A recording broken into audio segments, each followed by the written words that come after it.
Nselmulkom, nilqawkom magħna.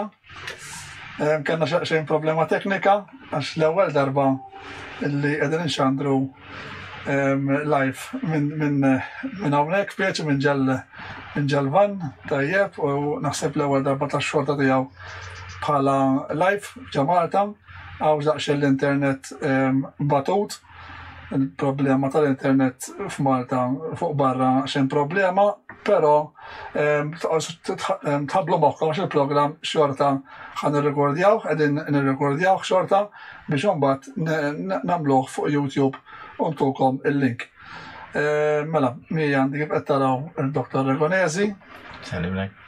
Ħajkellimna illum għal-programm ġeopolitika għaliex li propju nagħmlu programm jismu ġeopolitika u mbagħad speċi jifhemna daqsxejn x'inhi l-ġeopolitika u ħa nitkellmu wkoll fuq l-ispektrum politiku. Nibdew bl-ispektrum politiku. Mela, meta ngħidu left u right. Tajjeb, x'jinkorporaw ix-xellug u l-lemin? Mela, forsi nistgħu nibdew kif semmejt int xi tfisser il-kelma ġeopolitika u għaliex qegħdin nagħmlu programm. Ġeo ġifri d-dinja, il-politika tad-dinja jew politika internazzjonali jew affarijiet barranin kif insejħu s-soltu. Il-ġeopolitika hija ħaġa li taffettwa lilna wkoll bħala Maltin, għax il-politika internazzjonali għandha effett fuq kull pajjiż fid-dinja kif qegħdin naraw ħafna affarijiet li jkunu għaddejjin. Iddeċidejna, int Mario, illi nagħmlu sensiela ta' programmi li provaw nagħmluha kull nhar ta' ġimgħa. Demet li tkun qiegħdaw? Le, anke jekk ma nkunx, nistgħu nagħmlu llum il-ġurnata bit-teknoloġija. Nistgħu nkomplu Demet li konna l-internet tajjeb mhux falmanna llum. Imma dejjem nesperimentaw u llum ġara li għandna internet batut, imma dax il-programm ħajkun rekordjat u toqgħodux tinkwitaw u xorta tisimgħu wara il-programm. Ovvjament jekk qed taraw live trid tikkommentaw fuq il-Twitch, ikkommentaw fuq il-Twitch u mbagħad ħana nieħdu l-kommenti fuq dawk li qegħdin tħallu. Allura il-ġeopolitika iddeċida li nagħmlu programm propju fuqha. Ma naħsibx illi qatt kien hawn il-każ illi kien hawn xi programm regolari fuq ġeopolitika, fuq affarijiet aħbarijiet internazzjonali, eżatt, hija xi ħaġa li bħala programm as-saġġ ma naħsibx li qatt kien hawn fuq il-medja Maltija. Jekk minix qed nisbalja ħadd tkun l-ewwel darba. Mela, il-ġeopolitika għalik affarijiet barranin. Issa, inti saqsejtni biex nibdew daqsxejn introduzzjoni fuq l-ispektrum politiku, ġifieri l-ideoloġiji politiċi biex nippruvaw nidħlu fil-suġġett mod ġenerali u ma titħol iktar fid-dettall. Jiena naħseb kif dejjem inħobb ngħid bħal kwalunkwe dar li ħatibni tibda bil-pedamenti.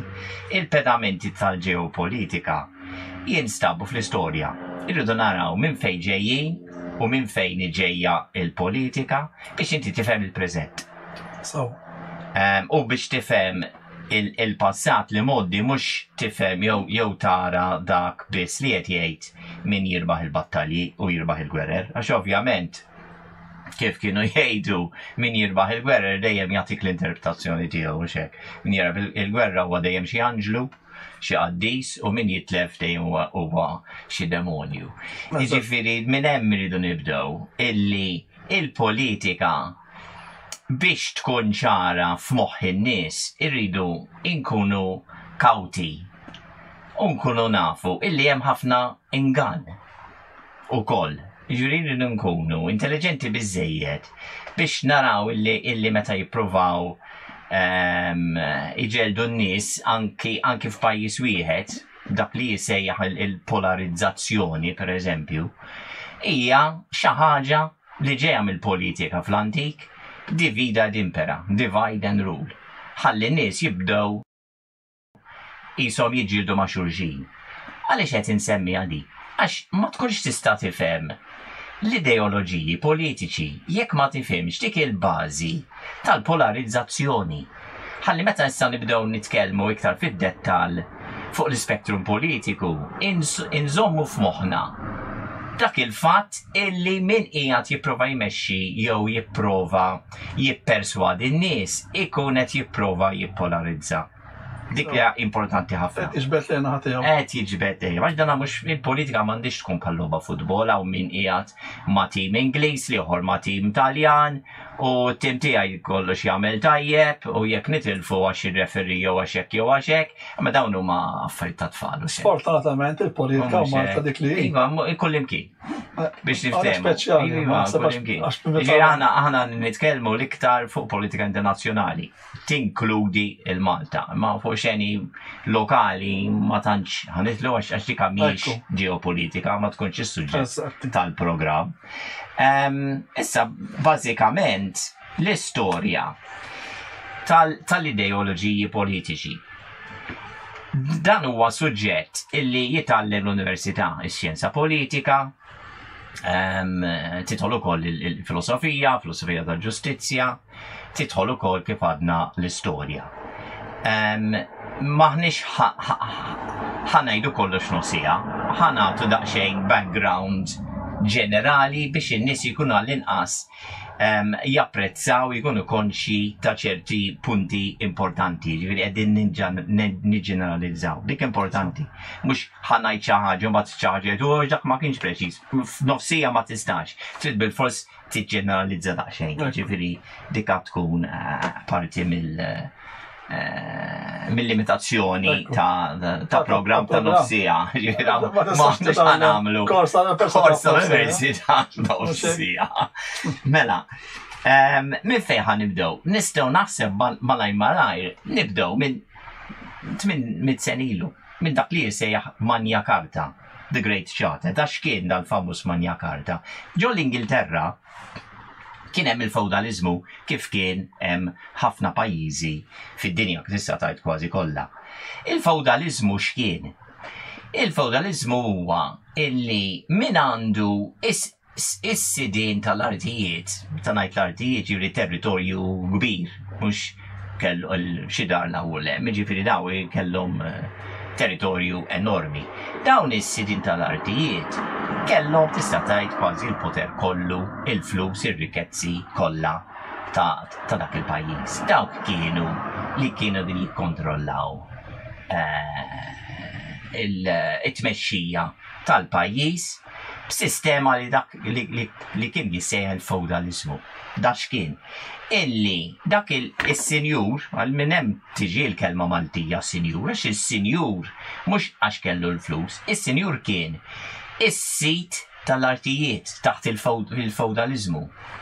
Allora dawn in-nies li kienu jħadmu l-artijiet fil-bdiewa, għax dak iż-żmien ma kienx hemm rivoluzzjoni industrijali, ġifieri l-ekonomija ma kienx mekkanizzata, dak iż-żmien kollox rurali, kollox agrikoltura u l-artiġjanat min ikun mastru daxxa, affarijiet li jibnu djar, bil-injam, eċetera, eċetera. Ġifieri l-ekonomija kienet ibbażata fuq dik. U dawn in-nies kollha kienu jħallsu lis-senjur għall-artijiet tal-li huma jkunu jistgħu jaħdmu u jgħixu fuq dawk l-artijiet u inkambju dawn il-familji nobli kellhom l-obbligu li jipproteġu dawk in-nies li kienu jaqgħu taħthom, ġifieri jekk kien hemm il-pirati, kien hemm xi attakki minn x'imkien ieħor, kienu jipproteġu l-irħula għax kellhom il-nies tagħhom l-Ingliż jgħid men at arms, jiġifieri n-nies li kienu daqsxejn armati, kellhom il-flus is-sinjuri biex ikollhom dawn mhux armati kbar laqas biss kienu jeżistu armati kbar dak iż-żmien. Tagħmel armata jekk inti tagħmel xi gwerra. Kieku ma kellhomx armata regolari kif. U dik kienet across the globe ġifieri. Dik kienet ħafna across the globe tista' tgħid. U dan ġifieri minn hemm irridu nibdew biex nifhmu minn fejn ġejna. Wara qed insemmu kemm skemm. Fimni din hija ġejja tista' tgħid eluf ta' snin anke fi żmien ir-Rumani. Aħna din nitkellmu ta' Parsi għax qatlu il-Ċesare minħabba demokrazija għax rid isir re jew rid isir dittatur għal ħajtu. Imma, fimni, dakka again, hija parti propagandistika. Għax is-Senat li aħna nifmu bis-Senat xi ħaġa demokratika kienet kif kien il-Parlament l-Ingilterra 1000 sena wara, 1200 sena wara, jekk mhux iktar. Li min kien fil-Parlament, mhux nies illi kienu ġew eletti mill-poplu, kienu is-sinjuri, kienu dawk is-sidin tal-art. Jiġifieri is-Senat ġewwa Ruma l-istess ħaġa, dawk kienu il-landowners il-kbar. Għalhekk għandna semmu l-konti, pereżempju? Iva, eżatt. Jiġifieri dawn is-senaturi li kienu qatlu l-Ċesare, mhux għax kienu din jirrappreżentaw il-poplu, x'aktarx kienu jirrepreżentaw lilhom infushom għax l-istorja tan-natura tal-bniedem. Eżatt, għax mhux biex nagħmel argument favur Ċesare, ma biex nipprova nidħol daqsxejn u dak li jkun kif dejjem ngħid m'għandux jisma' jew jemmen dak li ngħid jien. Qed nipprova nieħu spunt ta' ċertu argumenti dak li jkun jagħmel ir-riċerki tiegħu jiġifieri ma jfissirx li jaqbel ma kollox li xi ħadd jgħid. Imma Ċesare li kien għamel 10 snin jiġġieled ġewwa Franza, Gaul kien jismu dak iż-żmien. Ried illi jibqa' blużanza illi kien hemm dak iż-żmien, illi wara gwerra, dawk is-soldati illi kienu għamlu dak is-snin jiġġieldu, ikollhom l-artijiet tagħhom.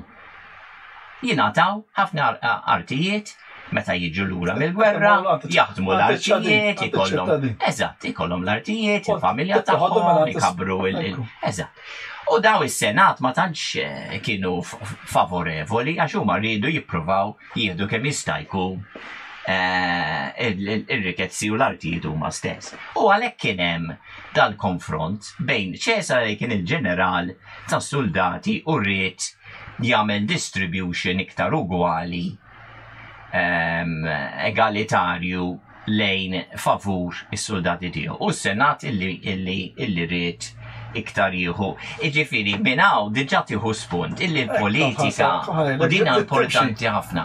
Il-politika hija dejjem ibbażata fuq interessi ekonomiċi u dejjem hekk kienet. Mhux biex nidħlu f'suġġetti li mhux is-suġġett tal-lum, Mario, imma naħseb fl-ewwel darba fl-istorja fejn naf jien tad-dinja dawn l-aħħar sentejn kombinazzjoni dan il-politika, il-ġeopolitika kollha imdawra wara il-Covid kienet immexxija għalunna minħabba interessi ta' saħħa. U jiena meta nara l-istorja tal-ġeopolitika qatt ma kienet illi id-deċiżjonijiet politiċi saru għal xi raġunijiet li ma kienux raġunijiet ekonomiċi. U nieqaf hemm għax dak mhux is-suġġett tal-lum. Imma anki fi żmien ta' Ċesare meta qatluh kien hemm raġunijiet ekonomiċi. Issa, l-istess ħaġa fl-1215. Xi qed ngħidu li Ċesare ried jagħti l-poter lin-nies. Poter jagħti power to the people, ngħidu hekk. Power to the people fis-sens mhux għax kellhom xi deċiżjonijiet kif nifhmu aħna le. Li rrid jagħmel distribuzzjoni tal-artijiet mhux għand il-siġra għax daw kienu conquer territory dawn. Jiġifieri ma kienux taħt il-ħakma iktar tan-nies ta' Gaul. Dak li ngħidu l-Franċiż illum dak iż-żmien Gaul. Jiġifieri daw kienu akkwistati bħal meta Imperu Franċiż jew Ingliż jieħu xi kolonji kbar u mbagħad jagħmel distribution lin-nies tiegħu, jiġifieri hekk kienet, jiġifieri imma n-nies tas-Senat kien iridu iktar għalihom jiġbdu lejhom. Mhux power, iktar rikkezzi, għax il-politika hija bbażata fuq interessi ekonomiċi, dak il-qofol ta' kollox. Jkollhom is-sudditi tagħhom u jħallsuhom kemm iridu huma naturalment, jew kellhom iħallsuhom xejn biex jaħdmu l-art u jipproteġuhom. Iva. Dan huwa prinċipju fundamentali tas-suġġett tal-ġeopolitika. Min ma jifhimx jew ma jaqbilx illi il-politika hija bbażata dejjem fuq aspetti, aġendi, interessi ekonomiċi. ma jkunx qed japprezza il-ġeopolitika. Minn hemm trid tibda. Għax ikella m'intix ħatib tifhem il-ġeopolitika. Nata il-fej sen ilu fi żmien Ċesare laqqas allu. Issa, biex niġu daqsxejn għax inkella nagħmlu 3 sigħat fuq da s-suġġett. Semmejna l-Magna Carta. Mela fast forward, l-Ingilterra, feudalizmu, ir-re rrit iktar taxxi għax meta re irrid jew jibni xi palazzi ġodda għalih jew għal-reġina tiegħu insomma, jew xi ħadd ieħor, jew xi bażużlu tar-re xi ħadd, jew jagħmel xi gwerra dak iż-żmien dejjem bil-anke sallu, dejjem bil-gwerra. Eżatt, ħafna taxxi jiġbru it-taxxi. U il-taxxi ma kienx jiġborhom min-nies. Ħafna drabi naraw daqsxejn film jmorru jduru biex jiġbru taxxi min-nies. Le, min kienet idur? Is-senjur kien jibgħat in-nies biex jiġbor it-taxxi. Ir-re kien jiġbor it-taxxi min-nobli. Mis-senjuri, min-nobli. Tajt li r-re ħajmur li doqgħod idur in-nies kollha ma tarax.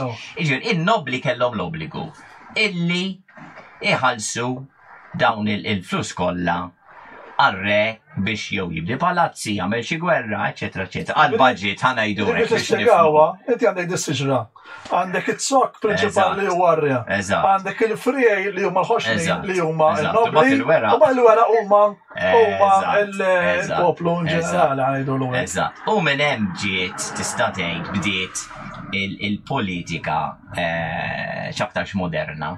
Għax in-nobli dak iż-żmien il-landowners għalu tiġrix mela xinti tqum fil-ħodu u daqqa wata t-vinta taxxa ġdida.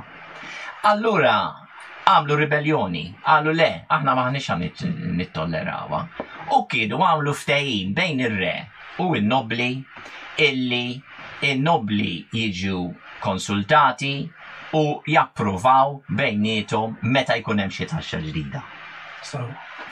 Dak kien il-prinċipju. Jkun hemm jiġifieri power sharing, separazzjoni iktar ċara ta' poter bejn ir-re u n-nobli. Mek ġiet, ġifieri il-prinċipju tal-Magna Carta kien hemm ħafna affarijiet oħra ovvjament fil-Magna Carta, ma dak kien wieħed mill-prinċipji. Fast forward, 400 sena. Ir-re Karlu l-ewwel, Charles I, rrit jipprova jew iktar poter mill-Parlament. L-istess ħaġa, taxxi l-istess storja.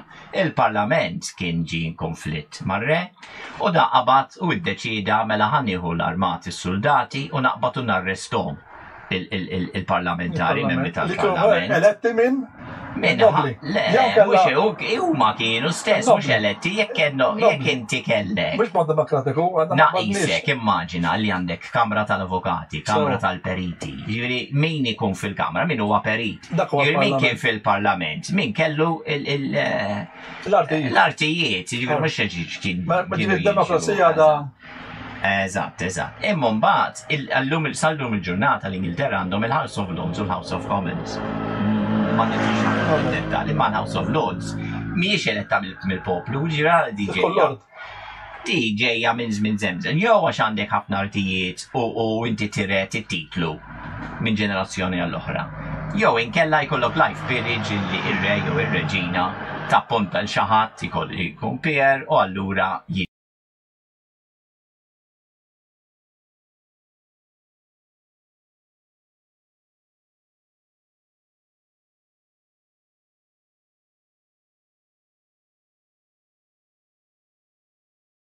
jiġi appuntat fil-House of Lords mir-re jew mir-reġina.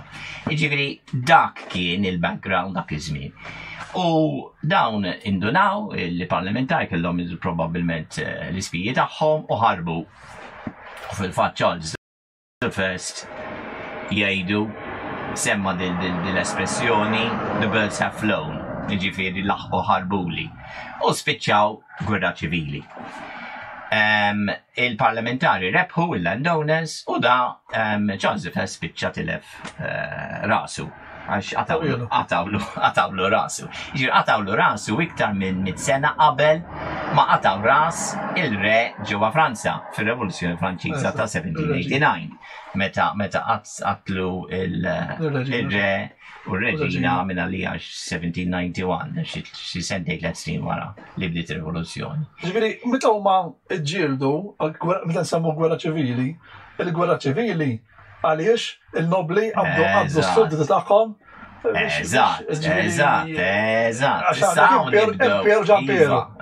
Issa lek nibdew issa nitu daċxejn fis-suġġett tal-lum u daċxejn background. Għaliex dak iż-żmien kien hemm dawk li kienu jissejħu il-royalists li kienu jżommu mar-re. Għalhekk re royali royalists. U dawk illi kienu jżommu mal-sinjuri tal-artijiet, eccetera. U minn hemm ġiet id-diviżjoni politika mill-Ingilterra. Minn hemm mbagħad erġamel fast forward għal 200 sena oħra, ġifieri tista' tgħid 150 sen ilu. U l-affarijiet baqgħu għaddejjin kif kienu għaddejjin. Demokrazija, ifimni, mbagħad il-Parlament ħafna iktar poter wara li irnexxielhom jirbħu dil-gwerra ċivila wara li kien hemm daqsxejn counter revolution, wis dettalji biex nidħlu fihom. Imma dik bdiet daqsxejn l-idea ta' demokrazija u sistema ta' no taxation without representation, rivoluzzjoni Ingliża tal-1688. U minn hemm ġiet l-idea illi ma tista' tittaxxa n-nies iktar u iktar kienet entrenched fil-Glorious Revolution milli kienet qabel taħt il-Magna Carta ta' 1250. Imma id-demokrazija ma kienx twildet as such. Jiġifieri li kienet balance of power bejn in-nobli, bejn ir-re, l-iktar il-poplu ma kellux saħħa. Jekk kien hemm forsi demokrazija kienet interna bej gruppi forsi. Eżatt, u dejjem hekk kienet sallum il-ġurnata. Għalhekk hija importanti biex nidħlu fil-passat. Xi kien ma tkunx tista' li kienu forsi fiħdan taħt il-nobli. Unions biex kienu jgħidu. Ma tipo ta' jgħidu hekk forsi. Unions tan-nobli. Eżatt, kienu ċittadini jelli għagġu xaħat biex jitkellem fisimu, ħanajdu hekk. Tipo ta' forsi.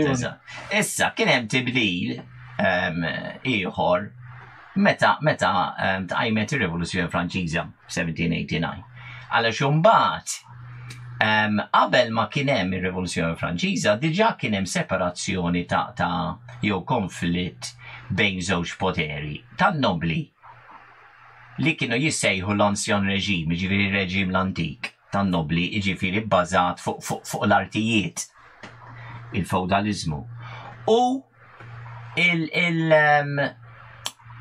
il-merchant class li kien jissejjaħ in-novorix, ġifieri dawk li kienu għedin joperaw il-banek, allura qabel kellek l-iktar flus ibbażati fuq id-deb u fuq il-fidda, daqqa waħda bdew jikbru il-banek u mill-banek bdew jikkrejaw ħafna iktar flus. Dak li jissejjaħ bl-Ingliż fiat currency.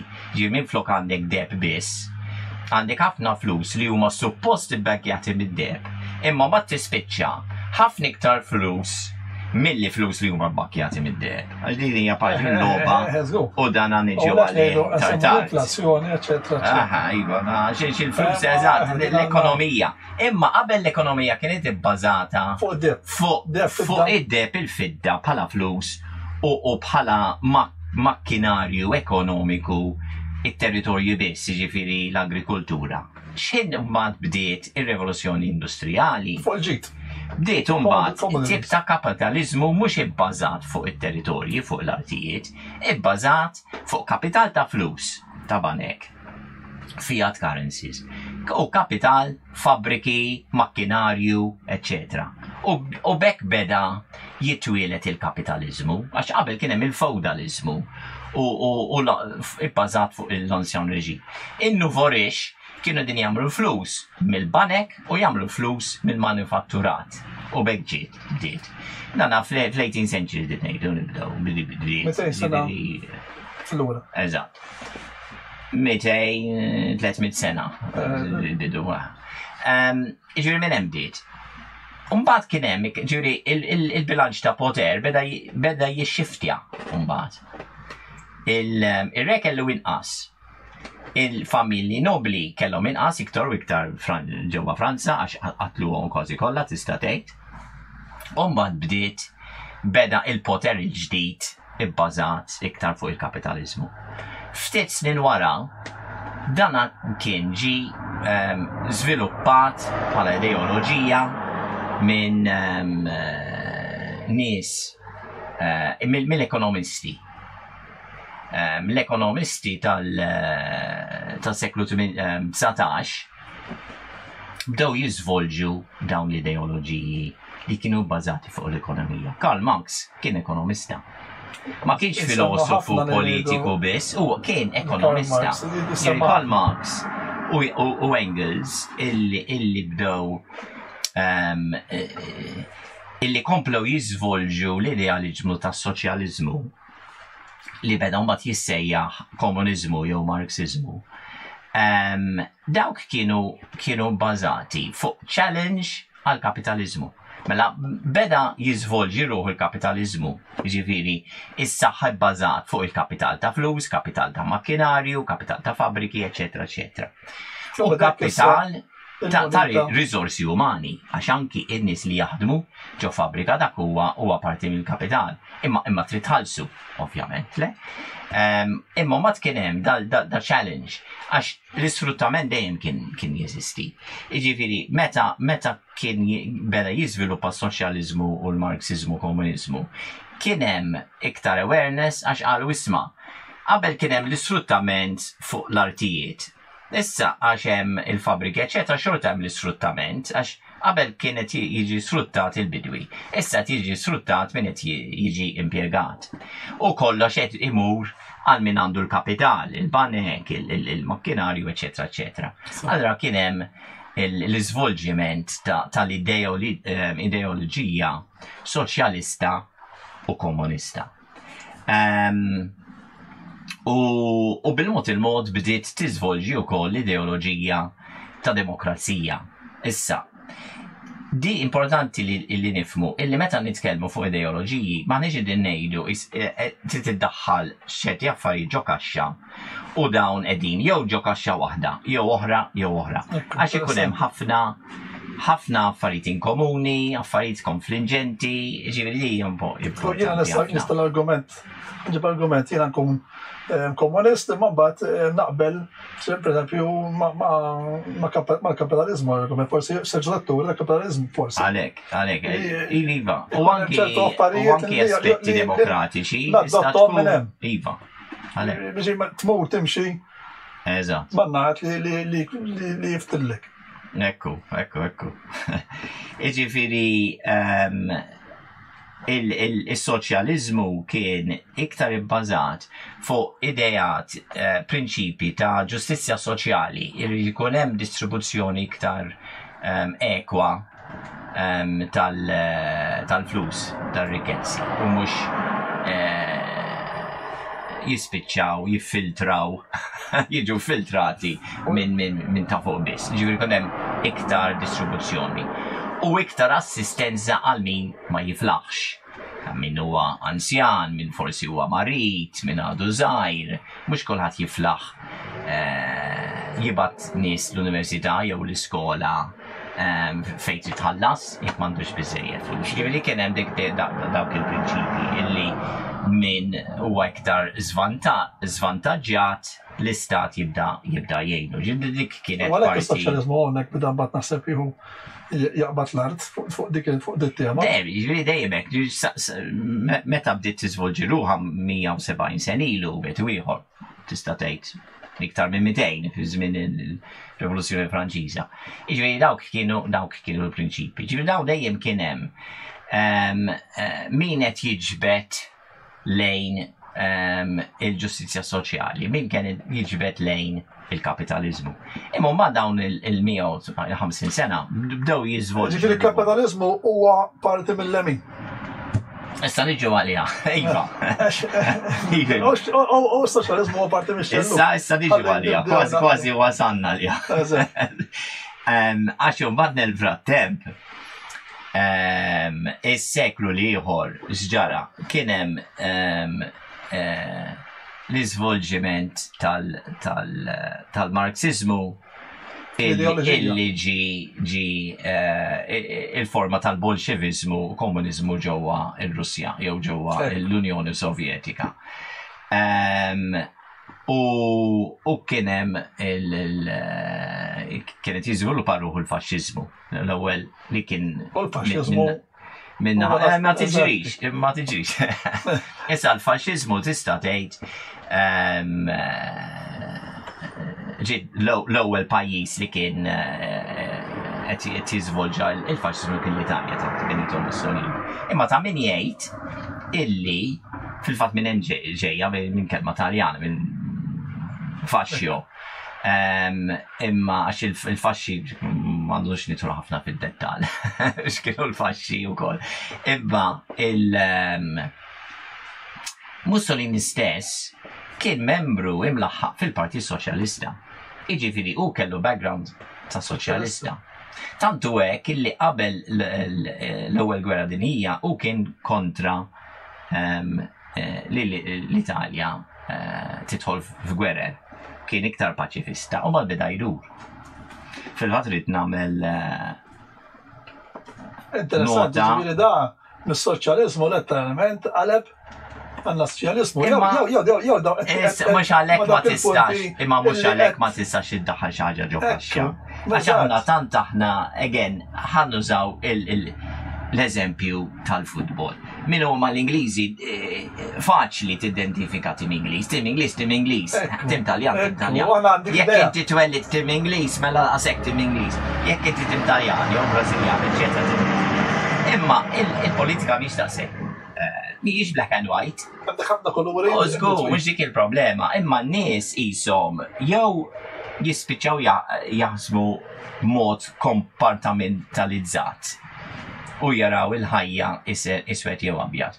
Jew iġalluhom għax min għandu interess jippuxja l-aġenda tiegħu jew l-ideoloġija tiegħu jgħidlek isma' jew inti magħna dik jew inkella mal-oħrajn, fimt? Ġifieri jippruvaw jaqsmu id-dinja f'żewġ naħat, dik il-problema. Iva mhux dik. Għandek id-demokrazija, għandek il-left u right u x-ċentru u x-nafir. Ekku, issa ta' min jgħid illi. Issa kuħadd ċentru ġija. Iva, nisla ħanġu għalli. Kulħadd jaqbad wala kien naqba ċentru, dejjem ċentru. Hemm raġuni għalli dik ukoll.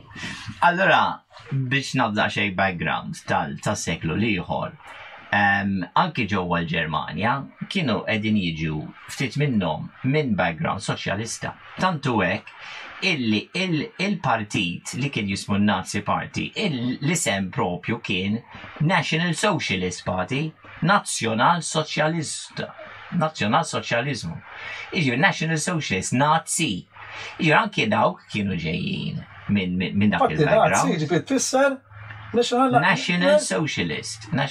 Issa, minn qed ngħid illi n-Nazis u l-faxxisti kienu socialist biex niftehmu x'inkella imnies jirdaw x'inhu jgħid qed iħawwad kollox.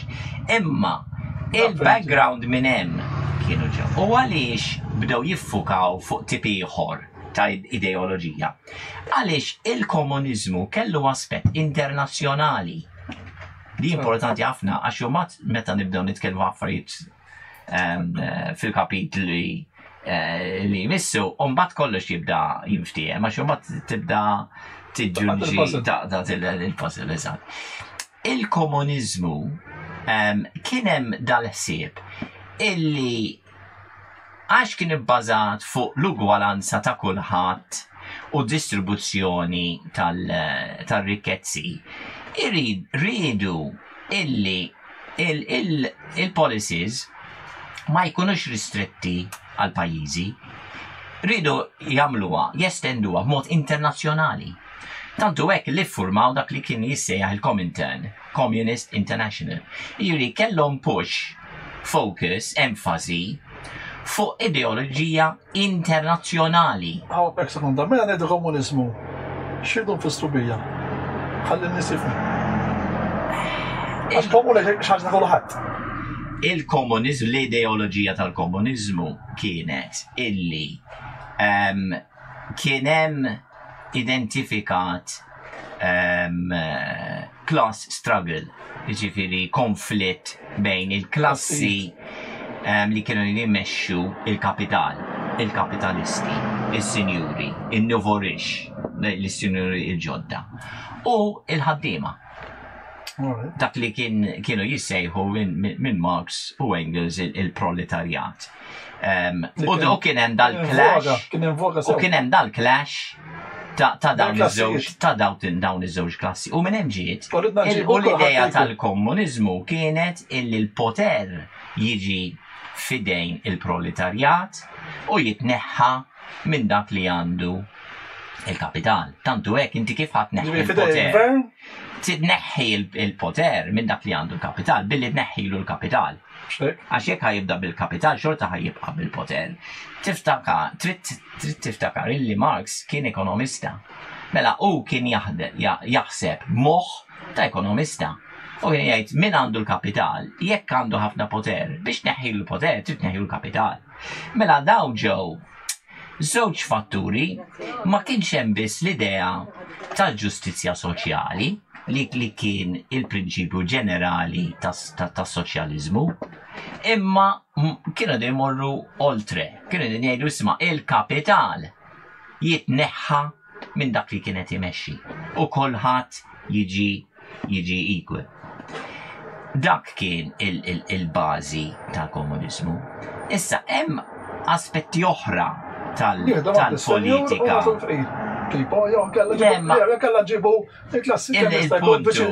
Iva, mal-puntu, dak li jkun jista' jaqbel illi kulħadd irid jilħaq iċ-ċima tal-muntanja. U id-differenza hija kif ħadd ilħaqha. Dik hija. U inti tgħid isma' ħannaddi minn dit triq. U li ħorejt ħannaddi minn triq oħra. Jiġifieri illum il-ġurnata, again fast forward 150 sena, kulħadd jaqbel għall-inqas fit-teorija fil-ġustizzja soċjali. Il-puntu kif ħadd tasal għaliha u kemm ħadd tagħmel enfasi. Qed ninċentivaw il-lażżien biex jagħmel inqas il-komuniżmu u l-bieżel ngħidu ħadem inqas. Dak huwa argument ieħor, imma ovvjament ma nistax nitlu f'ħafna argumenti wis jiena xtaqt nibqa' biss fuq ċerti prinċipji u mbagħad tista' tibda tiftaħ kemm trid ħafna tiftaħ. Allura biex nibqgħu fuq il-bażi tal-ideoloġiji differenti, hemm aspett tal-ideoloġija politika ta' dak illi jitkellem fuq l-enfasi tal-meritokrazija. Iġifieri inti timxi l-qudiem. Skont kemm ħaqek. Issa, l-argument kontrarju, mhux kontrarju, imma argument illi ġalek taħseb tal-naħa tal-xelluk kien iva, imma jekk inti ħatibda vantaġġjat, allora ma tistax tgħid illi kulħadd ħajju dak li jaqfu. Inti trid għall-inqas tagħmel dak li jissejja bl-Ingliż a more level playing field. Jekk inti żvantaġġjat, forsi inti tkun intelligenti ħafna, ma m'intix ħatasal u tmur l-iskola u l-università. L-ewwel net il-ġenituri tiegħek forsi tant huma foqra illi ħadd tispiċċa tmur taħdem ukoll biex tikkampa. Alla laqqas biss tista' tmur skola sew. L-istess għall-università, jekk inti tħallas ma tistax tħallas. Jiġifieri jgħidlek il-meritokrazija trid tara tali mod illi kulħadd jista' jilħaq jekk huwa kapaċi. Hija parti mis-soċjaliżmu. Eżatt. Imma iktar parti mis-soċjaliżmu li tista' tgħid. L-idea hija. Imma dejjem hemm kif jgħidu Taljani fra il detto il fatto c'è un gran tratto. Ġifieri bejn il-teorija u l-prattika hemm differenza hemm baħar x'jaqsam dejjem. Jiġifieri fuq dawn il-prinċipji kważi kulħadd jaqbel, ħadd ma ħajjejt mill-lemin jew mix-xelluk ma naqbilx mal-meritokrazija. Ħadd ma ħajjejt illum il-ġurnata ma naqbilx mad-demokrazija. Avolja kien il-każ is-seklu ieħor, għax sija il-komuniżmu kif ukoll il-faxxiżmu bdew jgħidu isma' d-demokrazija ġo l-Ingilterra, Franza, etc. huma pajjiżi imperjalisti. Allura ta' parsi bid-demokrazija tagħhom ma tantx huma daqshekk demokratiċi għax xogħol qegħdin jaħkmu il-ħaddieħor, il-kolonji. U mhumiex id-dinja mhix għaw pajjiżi li huma żvantaġġati. Jiġri għalihom qalu isma' id-demokrazija tiegħek hija mhijiex daqshekk demokrazija daqshekk avvanzata u għalina mhijiex daqshekk importanti. Jiġifieri issija l-komuniżmu kif ukoll il-faxxiżmu ma kienux ibbażati fuq prinċipji ta' demokrazija. Mela ħanaslu għal prinċipji x'inhija demokrazija. Id-demokrazija hija bbażata fuq xi 4 elementi. L-ewwel wieħed l-importanza tal-drittijiet fundamentali tal-bniedem.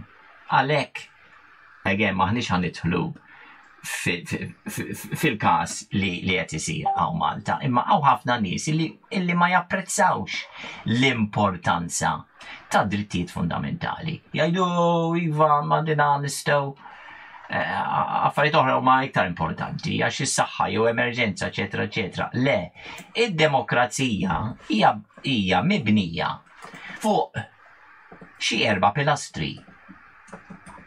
Id-drittijiet tal-bniedem huwa wieħed minn dawn il-pilastri. Ma tistax tibda dbabas bil-pilastri għax inkella ħajjikroll għalek il-bini. Mela, demokrazija bbażata drittijiet fundamentali. Ora, il-libertajiet ċivili dik ukoll parti mill-liġijiet importanti wkoll. L-importanza tas-suq ħieles għax jekk inti għandek jekk inti liberu bħala pajjiż, irid ikollok is-suq liberu wkoll. Jekk is-suq kontrollat, mela kollox kontrollat għax kif għadna. Diġà il-politika hija ekonomija, u ekonomija hija politika. Jiġifieri jekk ħadd ikkontrolla l-ekonomija, mela kemm għandek, kemm ħajkollok id-demokrazija. U mbagħad għandek il-prinċipju wkoll illi demokrazija bbażata fuq gvern jiġi elett mill-poplu. Il-gvern huwa tal-poplu u l-gvern huwa għall-poplu. L-Ingliż ngħidu government of the people, by the people, for the people. Jiġifieri jiġi elett mill-poplu. Imma mhux elett mill-poplu għalik, elett mill-poplu biex iservi l-poplu. Jiġifieri din hija dak huwa il-kunċett. Mbagħad hemm aspetti oħra. Il-kunċett ta' bilanċ ta' poter. Jekk inti m'għandekx bilanċ ta' poter, kif ma kellekx qabel il-Magna Carta ta' 1215, allora ir-re kien kellu l-poter kollu u n-nobli ma kellhomx. Allora kif tista' tgħid li għandek demokrazija? Il-bilanċ ta' poter huwa importanti. Il-faxxiżmu u l-komuniżmu ma kienux jemnu fil-bilanċ ta' poter. Kienu jemnu fil-poter assolut.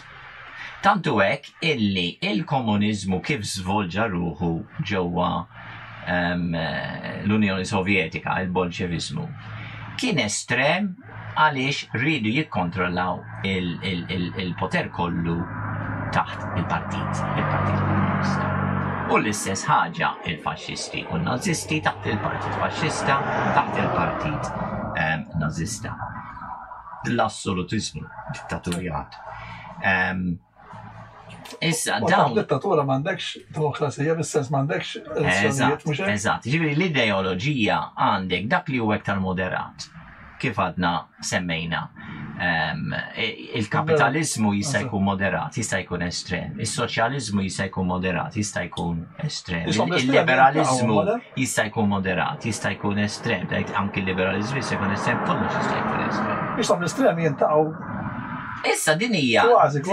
Dejjem jiltaqgħu għax kif għadna. Issa x'irku dak, tana naċċirku jien milli. Inti għandek left right, jisik għandek ċirku. Eżatt. U bada iktar madwar fl-estremi. Prosit.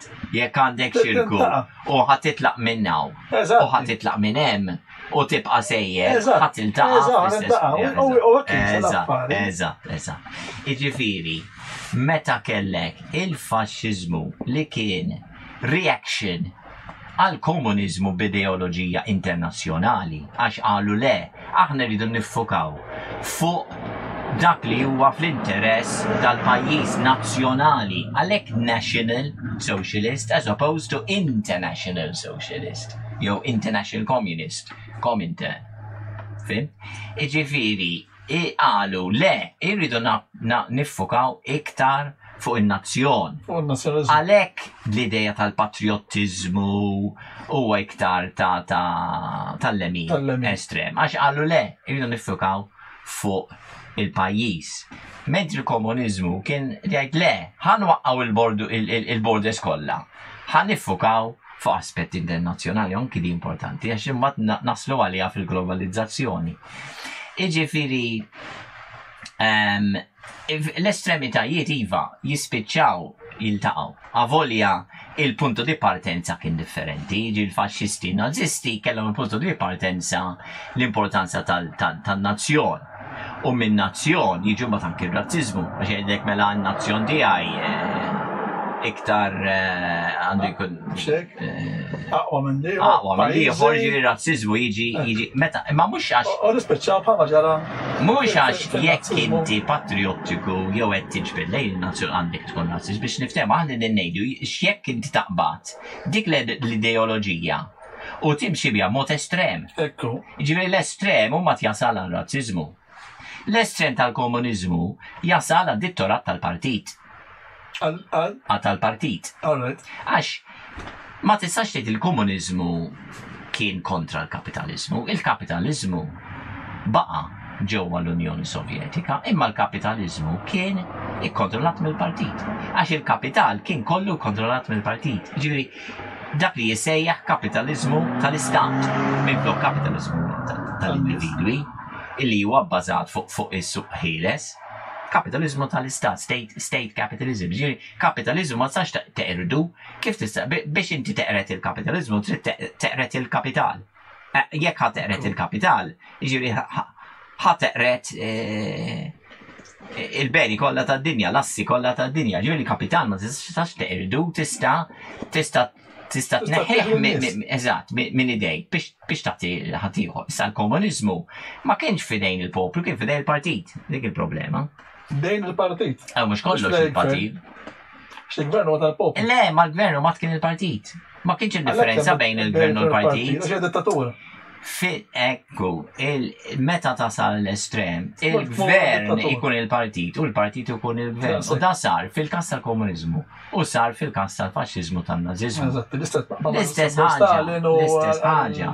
Mentri, żgur, għax ridu partit wieħed, tantu hekk il-komunisti erdu il-partiti l-oħra. U l-istess fasċisti u nazisti kienu din jerdu il-partiti l-oħra. Fl-aħħar mill-aħħar ti posta l-Hitler kienu laqwa ħbieb, nisadej. Ma għarajt kien hemm dik storja oħra. Irdu xulxin. Dik storja oħra forsi għal-programm. Ma xorta daw at the point in time ġifieri. Dik storja oħra. Forsi ta' min jgħid ma nflux ħafna fid-dettall. Hemm storiku Ingliż bħalissa ma niftakarx ismu għax mhux is-suġġett tal-lum ma għamilx il-homework u background. Imma rinomat ħafna illi kiteb żewġ kodba illi kienet juri u dan huwa storiku veru tajjeb, ġifieri references tiegħu huma eċċellenti. Qed juri illi sija il-komunisti ġewwa l-Unjoni Sovjetika kif ukoll il-Nazisti kienu din jiġu iffinanzjati mill-istess sors. Iva, ma ħanżhom ma hemm u ma rridux nitlu fiktar dettal mbagħad tal-programm ieħor forsi. Anyway, jiġifieri l-ideoloġija estrema hija qed tiċċallenġja dawn l-aspetti tad-demokrazija. Jiġifieri drittijiet umani mhumiex importanti. Bilanċ ta' poter mhux importanti. Suq ħieles mhux importanti huwa kontrollat. U ta' min jgħid illi taħt il-faxxiżmu avolja kien hemm ħafna poter fidejn il-partit u l-partitarji imlaħqin tal-partit. Xorta kien hemm ħafna poter fil-korporazzjonijiet il-kbar. Tantu hekk illi Mussolini stess kien qal isma' veru li l-kelma tal-ideoloġija hija faxxiżmu, imma stajna nsemmu din l-ideoloġija korporatizmu, corporatism. Huwa stess qala, Mussolini stess qala, ġifieri kien jifhem illi l-poter ma kienx biss fil-partit, għax meta inti titkellem fuq korporatizmu, qed jgħid illi il-poter mhux qiegħed biss fil-partit, imma fil-korporazzjonijiet il-kbar. U di importanti ħafna xi mbagħad naslu għaliha fil-globalizzazzjoni. Jiġifieri biex nippruvaw nifhmu u nagħlqu daqsxejn fuq l-ewwel parti tas-suġġett tal-lum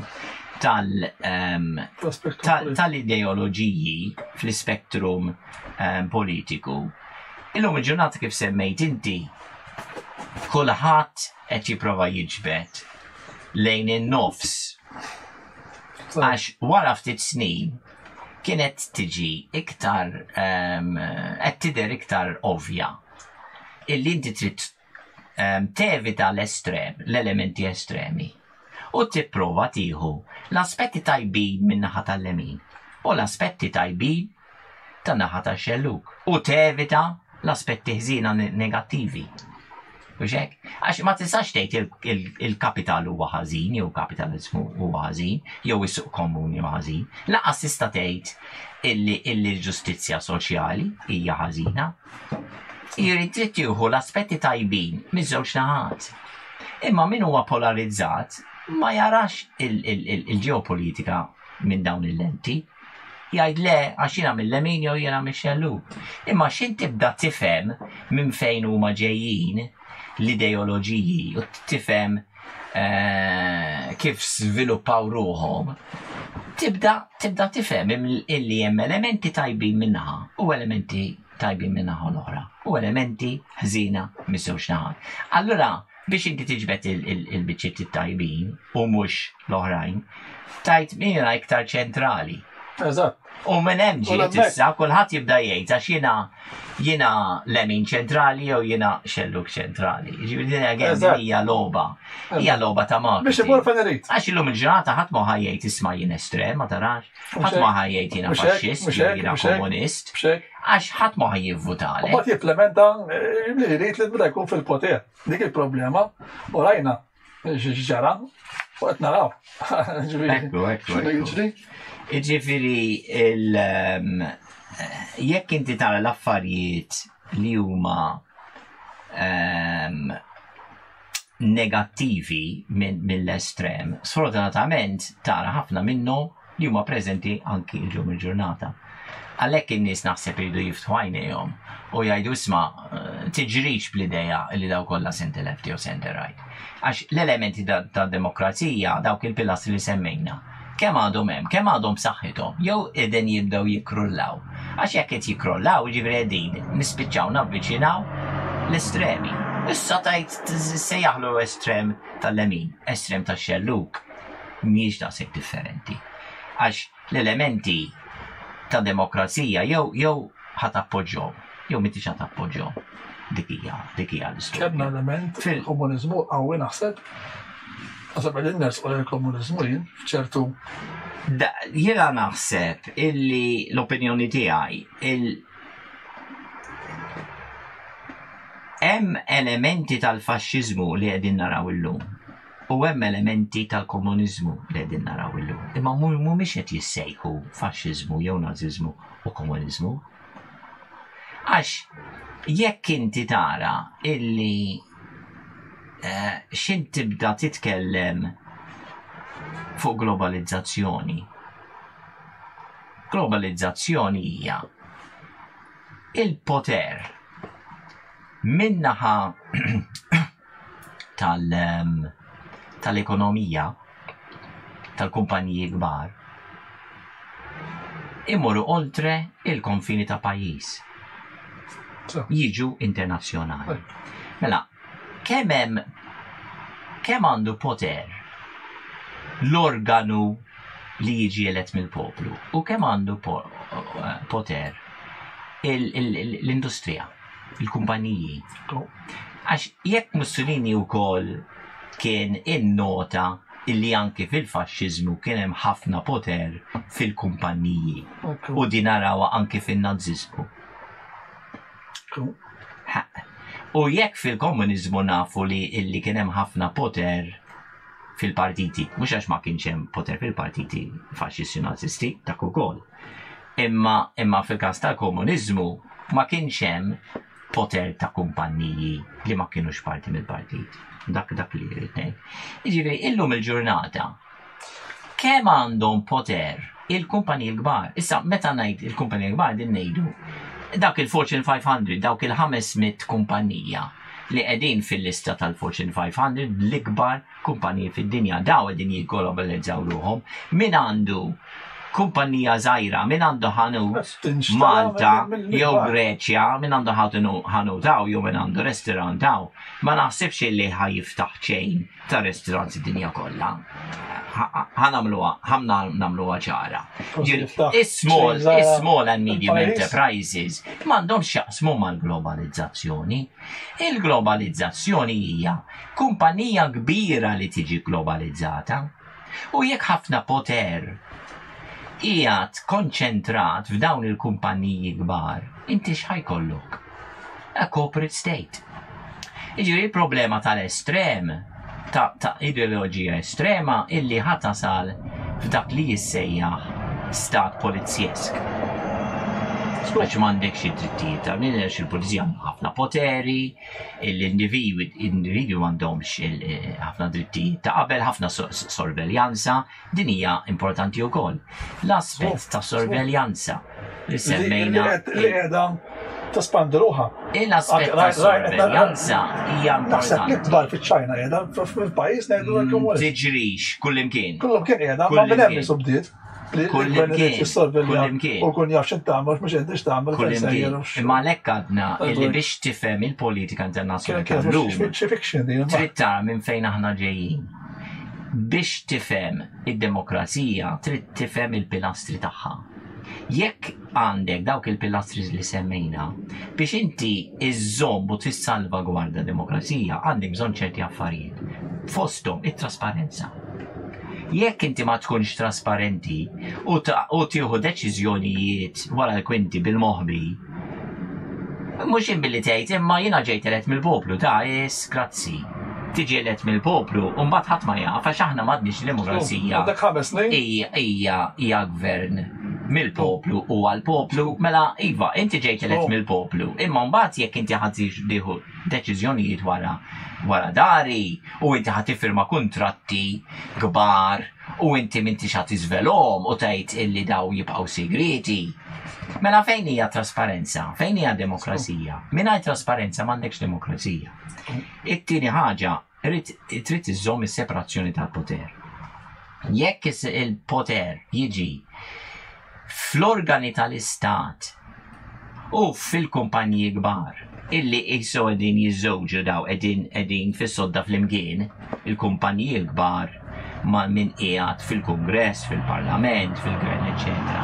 Kif tista' tgħid illi demokrazija b'saħħitha?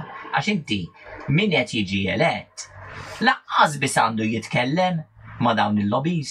Taf kemm hemm lobbies. Taf kemm hawn lobbies ġewwa l-Ewropa, ġewwa Brussell u ġewwa Washington u ġewwa Londra. Għax l-lobby korruzzjoni qed iżeħħula lobbying. Għax il-lobbying hija legali. U l-korruzzjoni mhix legali. Dawarni l-isem. Milux kellna wieħed industri Malta da fil-kostruzzjoni għal speċi da għalu stess jibqa' jtares li jekk naħseb in-nies ħafna nies m'għandunawx.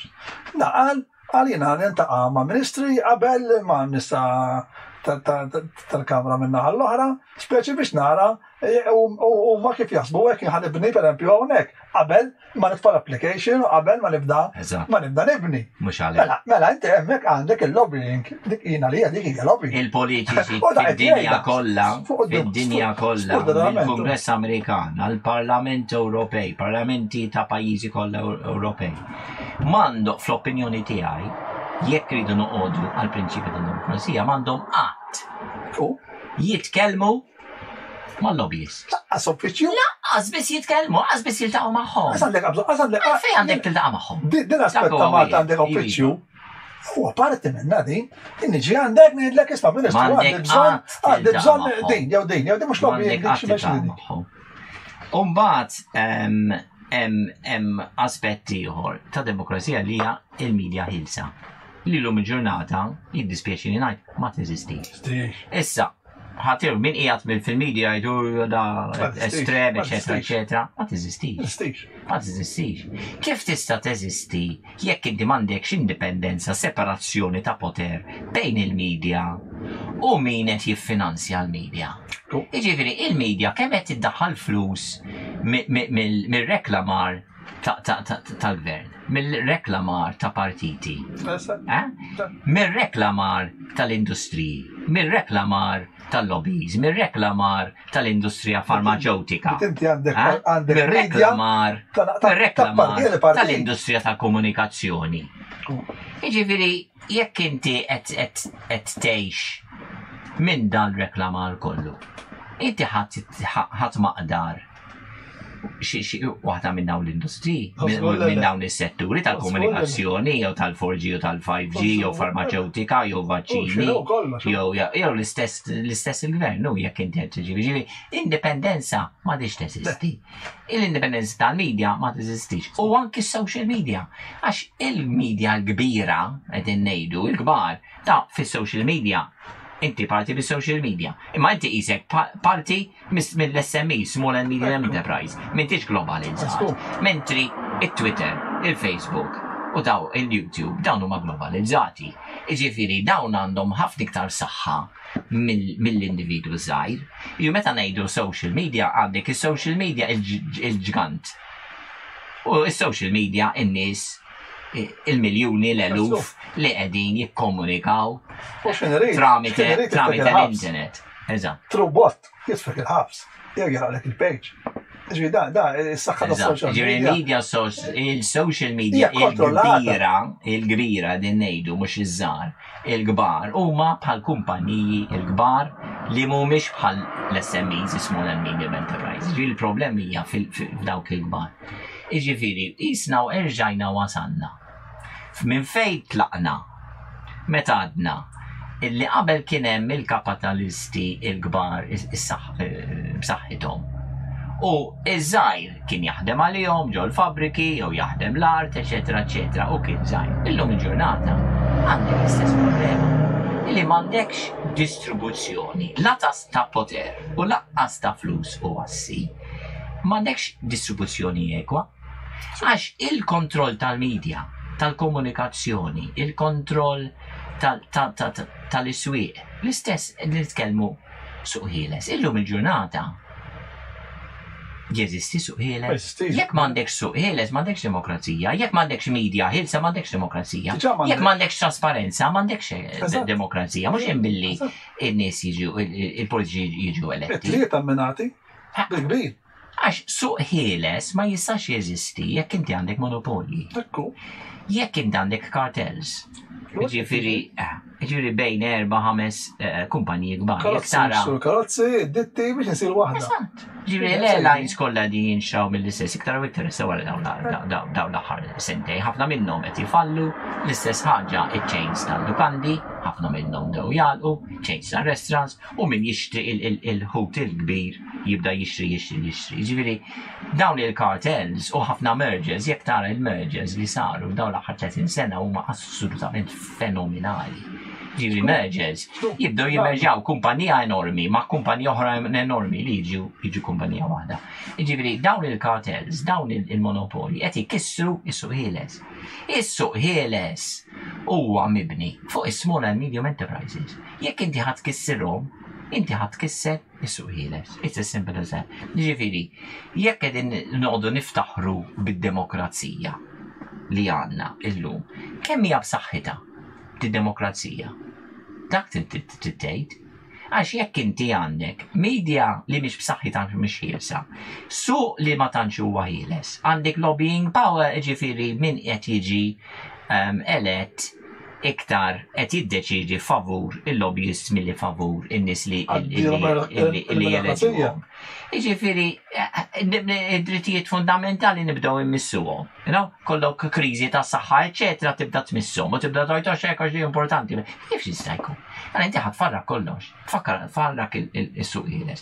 Tfarrak il-medja, Alla jbierek kulħadd l-istess qampina. Idoq.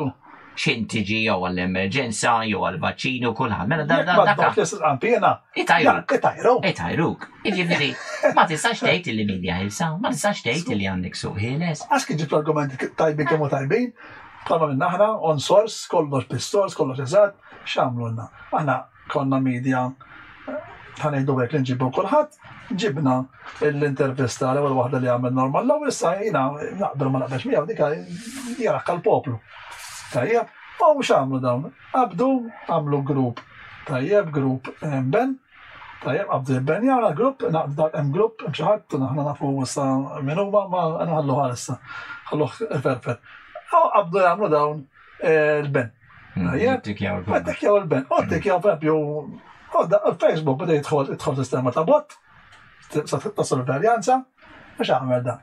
Għanna l-ewwel wahda, ben, u dan għaflek. It-tiena waħda kienet ħabbar artiklu li ma xaħna bistallajn artiklu ta' dak li qal normal l-ewwel fil-protesta għax kan xandirmata għamlu, imma l-istess kien hemm xi ħadd li mhux qed joħx dak li qed nikbu aħna f'settur ieħor qabad ma din għandi ċans u waqqaħħu t-tiena waħda it-tiet waħda kienet fuq il-Partit Nazzjonalista fuq li morna ħadd li għadda nixbdu l-protesta tal-Partit Nazzjonalista. Lajna, it-tira tu l-axħar ben. Għalonna li din kien hemm ksur ta' copyright. Inti xbet forsi kien hemm diska għaddejja, għabdu maħħada għal-bot, ta' jidħol bot tombat fuq hekk inti. Tibda jiċċekkjak għal kull nitfa. U jibdew jaqbdu mażajr. Se jekk kisru. Jaqbdu mażajr. U mbagħad il-kbir jibqa' jagħmel li jrid. U l-kbir għandu ħafna influenza, eċetera, eċetera. Huwa tal-li ħassuha. Iva. Huwa bil-ħassu ma tiderx din. L-lemenawa kompletament, u xinti tibat li emails, inti da ma s-siperħat.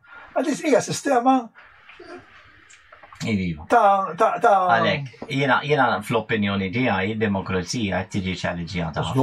Mhux imbilli ngħidu għax kulħadd qed jgħid center left jew center right. Jew għax min irid jidentifika ruħu mal-medja u max-xelluk. Il-polarizzazzjoni qed tifret in-nies. In-nies m'għandhomx ikunu mifrudin. Għax min qiegħed jikkontrolla jrid jifret in-nies.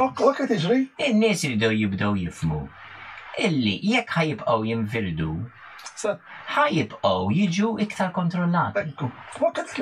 Jekk ħadd taħseb illi l-politika jew il-ġeopolitika affarijiet internazzjonali inti ħadd tibda tifhimhom għax inti qed tisma' news fuq it-television jew fuq xi gazzetti prinċipali jew lokali jew internazzjonali qed tiżbalja. Għax l-informazzjoni qed tiġi kontrollata, kulħadd irid jiċċekkja s-sources tiegħu u jkun iktar oġġettiv u mhux jipprova jgħid għax jiena ta' naħa jew toħra. Għax irid jara t-tajjeb ta' naħa waħda u l-ħażin ta' dik in-naħa u t-tajb u l-ħażin ta' naħa l-ora wkoll. U bekk nimxu l-qudiem. U l-demokrazija hija ċallenġjata ħafna fl-opinjoni. Ħafna. Għaliex u tinsix. Rajn dal-aħħar sentejn speċjalment, jiena qatt ma rajt jiġifieri dak li rajna dal-aħħar sentejn naħseb. Attak isu assedju kbir li kif kellna assedju kbir fuq Malta, assedju kbir fuq demokrazija, id-dinja kollha biex niftehmu li nitkellmu ġeopolitika. Jiġifieri assedju kbir fuq dawn l-elementi, fuq dawn il-pilastri. Għax jekk inti ħadd attakka pilastru wieħed, forsi tgħid kombinazzjoni ta' emerġenza ħallihom qed jattakkaw pilastru għax veru emerġenza ta' ma naqbilx għax pilastru. Perit jgħidlek tmissomx il-pedamenti. Perit mhux ħajjellek isma' għandek 4 pilastri u fuq wieħed aqla ta' babas. Il-perit ħajjellek tmissomx kollha kemm huma tmissomx. Ġifieri dik il-punt, dak il-punt di partenza ma tmissomx. Imma l-puntu xejn tibda tara dawk il-pilastri tad-dimor u tara li kollha jintmissu, kombinazzjoni kollha jintmissu, jiġifieri. Iġifieri, il-medja kontrollata, ara kemm daħlu flus, anki mill-Gates Foundation ħarġu mijiet ta' miljuni ta' dollari illi bdew jagħmlu donations għall jbirek fra parentesi lill-medja internazzjonali. Interessanti di. Żgur interessanti ju. Ġifieri il-medja Maltija daħlet flus mir-reklam. Le, ma nafx il-medja Maltija, imma jien ngħidlek. Jista' jkun għax il-Google Ads pereżempju l-argument kinti ikollok paġna jibda jitlaqlek il-Google Ads pereżempju u jitlulek ir-reklami fuq dawk ikunu ħalsuk fuq dik il-paġna. Imma l-puntu li min qed jiġi appuntat elett qed jiġi kompromess għax qed jitkellem wisma' lobbies.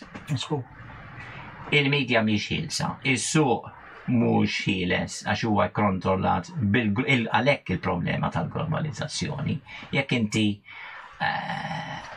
ħattella l-bandiera tal-globalizzazzjoni isa xi ħaġa tajba, jien ovvjament niċċallenġja. Għax ngħid fejn hu l-element tajjeb tal-globalizzazzjoni li għandek 500 kumpanija illi qed jikkontrollaw is-suq ta' kollox, tad-dinja kollha. U anki dawk il-500 mhumiex 500 familja tajju 500. Anki dawk huma kontrollati mill-istess familji għax qed jikkontrollaw anki dawk il-kumpaniji kollha dejjem l-istess erba' min-nies. Jiġifieri għalhekk qed tiġi ċellenġa. Meta nitkellmu fuq l-spektrum politiku, naħseb l-iktar ħaġa importanti minflok noqogħdu niġġieldu bejnietna minnu lemin, minnu ta' xelluk, minnu center left, center right, ta' parsi center u mhux estrem. Irridu naraw id-demokrazija kemm b'saħħitha llum u kemm qegħdin niċċallenġjaw dawn nattakkaw dawn il-pilastri. Dak irid ikun l-enfasi tan-nies tal-poplu l-elementi demokratiċi.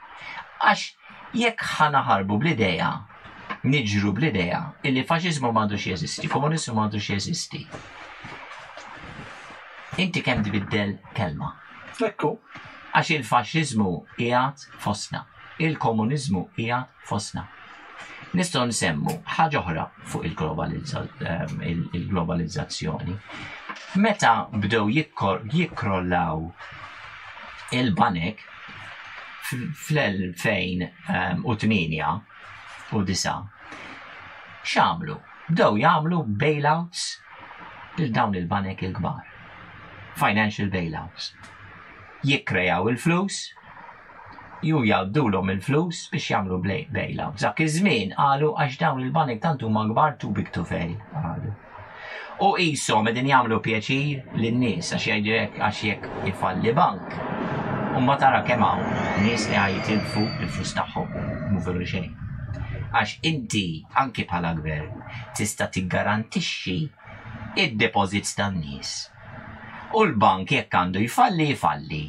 U l-gvern jgħidlek isma' jekk ifalli l-bank, jiena nagħmel tajjeb.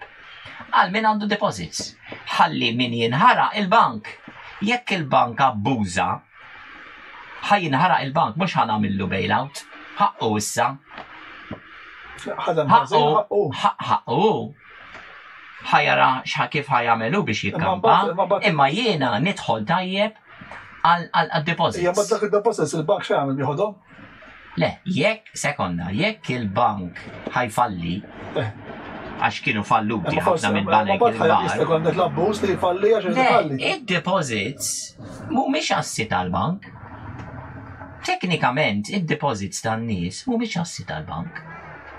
Għax il-liġijiet tal-International Finance tant huma imbażrin m'għandniex biżejjed ħin illum biex nidħlu fihom, imma nippruvaw naċċenaw għalihom. Tant huma mbażrin illi taw ħafna poter lil banek biex jikkrejaw il-flus mix-xejn.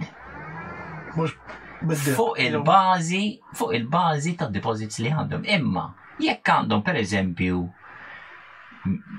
100 miljun deposits tan-nies, huma mhumiex intitolati joħorġu loans għal ħadd ieħor jew kumpaniji ta' 100 miljun.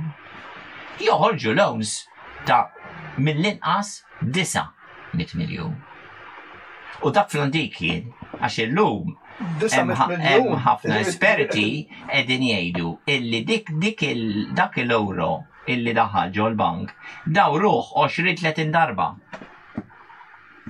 Iġieri minn euro li inti daħalt il-bank qed jipprova jdawru 20-30 darba. Għalhekk fallow. Iġifieri il-flus li għandhom in-nies ġol banek, teknikament dak qatt m'għandu jitqies bħala assi tal-bank. Imma l-bank li għandu mhux assi, għandu l-poter skont il-liġijiet internazzjonali. Illi jsellef fuq il-bażi tad-deposits. Mhux għax id-deposits huma tiegħu, imma għax hu għandu l-fakultà għax qed jingħata dik il-fakultà mill-liġi biex joħroġ loans. Iġifieri il-loans mhux minn flus li jeżistu, il-banek qed jikkreaw il-loans mix-xejn. Jekk inti tmur il-bank biex tissellef 100,000 euro biex tixtri dar, kapital jeżisti. X'inhu huwa l-kapital? Id-dar. Min ħajbih ħajjieħu l-flus biex ibih lilek. Inti trid il-flus tmur il-bank. Il-bank jagħmellek kuntratt tiffirma dak il-ħin u joħroġ il-flus mhux lilek, joħroġ il-flus li min qed ibih. Mela, mill-kont li huma għadhom ikkreaw, kif ikkreaw kont. Ikkreaw 100,000 euro, dawk il-100,000 euro ma kienux jeżistu. Dak il-100,000 euro ikkreawh għax il-liġi ittihom il-fakultà illi jikkreaw dak il-loan. Ġifieri għalhekk aħna ngħidu ammont ta' flus reali ngħidu hekk. Żgur, għaliex il-bank minflok jekk inti tmur lura għal Karl Marx meta kien qed jattakka il-kapitaliżmu dak iż-żmien, kien qed jattakka kapitaliżmu veru, jiġifieri kapital ta' art, kapital ta' fabbrika, ta' makkinarju, xi ħaġa tangibbli. Illum il-kapitaliżmu huwa bbażat fuq kapitali ma jeżistix, huwa fittizzjuż. Fittizju. Għaliex qed jikkrea mhix qed jieħu flus ara kieku jien insellef flus lilek. Ma nistax nikkrea ħantik flus li għandi jew għandi taħt il-mitra jew fil-bank. Mhux hekk. Iġifieri ħannadilek kapital li jeżisti. Il-bank ma jgħaddilekx kapital li jeżisti biex jagħtik il-loan. Jikkrealek debt. It is a debt creation. U din jista' jagħmel għall-bank bil-liġi internazzjonali. Eżatt. Issa tant daw babsu u sfruttaw is-sistema fl-2008 kienu ħajkrollaw. Eżatti. U ħarrex il-gvern. U x'għamlu? Minflok il-gvern qal jew il-gvernijiet qalu isma' ħanoħorġu il-flus li hemm bżonn biex in-nies ma jinħarqux. ħanamlu tajjeb għal minn għandu deposits, imma issa l-bank jiġi tiegħi, issa l-bank jiġi tiegħi. Jekk inti m'għandek ma tistax tħallas lura il-flus illi ġew ikkrijati mix-xejn lill-bank, għax il-bank jikkrealek il-flus mix-xejn u mbagħad iridhom, u jekk ma jnexxilekx ħajamel, ħajbillek id-dar. X'hekk? Imma l-gvernijiet fit-2008 ma ħadux il-banek. Meta fallu kienu ħajfallu il-banek. Il-gvernijiet ma qalux iva, ħanamlu bailout, imma issa inti tiġi l-assi tiegħi li huwa tal-istat li huwa tal-poplu, mhux hekk? Għax ma tiġi tal-poplu, l-affarijiet tal-istat. La eżatt, l-ewwel jiġi tal-poplu. Ħalli mbagħad terġa' tbieħu mbagħad, illi terġa' tbieħu il-bank ieħor biex inti tipprivatizza tagħmel privatization u mhux iżomm il-bank kollha. U mbagħad terġa' tbieħ il-bank u mill-bejħ mbagħad iddaħħal il-flus li jintereġt. Ma sar xejn minn dan dal-bejlat Alla jbierek. Avolja ġifieri gvern il-flus u ma daħħal xejn? Le, eventwalment tħallas. Sellifhomlu. Eventwalment suppost kellhom jerġgħu jidħlu. Ħafna drabi daħlu. Imma l-puntu kif daħlu? Billi krea iktar flus. Eżatt, ikrew iktar dejn. Jiġifieri idawru dak id-dollaru jew dak l-euro 20 darba 30 darba. Fint? U eventwalment irnexxielu mbagħad jerġa' jħallas lura il-gvern. Għalek għanna nejdu, ġista iktar tiġi nasab li nizet jifmu. Qabel, jek inti għandek daqsek deb, tizdoħar daqsek flus. Issa, id-deb spiċċanek jgħu u il-flus fuq il-self jgħamil, jidda jsellef iktar mill-li għandu flus. Iġviri din, għed nħolqu sistema immaġinarja, ġviri inti minna li għandek il-flus, ġal-bank għadha għandu Eżatt, eżatt. Għantik eżempju, immaġina li għandi flus il-bank, għandi 100,000 il-bank, u ngħid ħanibda nsellef lin-nies u nibda noħroġ ċekkijiet. U jiena noħroġ ċekk ta' 20,000, ieħor 20,000, issa. Jekk kollha jissarfu, jiena ma nistax noħroġ iktar minn 5 ċekkijiet ta' 20,000. Imma jekk nibda ninduna illi inti Mario biċ-ċekk tiegħek ta' 20,000 iddawru għal fuq xi ħadd ieħor u tmur ċikku u tgħid isma' ħanixxi karozza, għandi da ċekk maħruġ fuqi ta' 20,000. Ħantiulek. Mhux noqgħod nindepozitaħ il-bank, għandek iċ-ċekk. U inti tina l-karozza, u jgħid li forrajt tini ċekk. U inti terġa' tiffirmu l-ċekk. U ma jerġax imur il-bank, u imur jixtri dar. U jgħid mela għandu daw iċ-ċekkijiet, imur jgħid isma' għandi daw iċ-ċekkijiet. Taċċettom u jiena nixtri dar, u jgħidlek iva, jżomm iċ-ċekk fil-kexxu. Jiġifieri, iċ-ċekk qed idur. Jiena nibda ninduna. U ngħid isma' daw mhumiex qed imorru l-bank. Jiġifieri il-100,000 tiegħi għadhom hemm. Għax daw qed idawru dawn il-5 ċekkijiet ta' 20,000.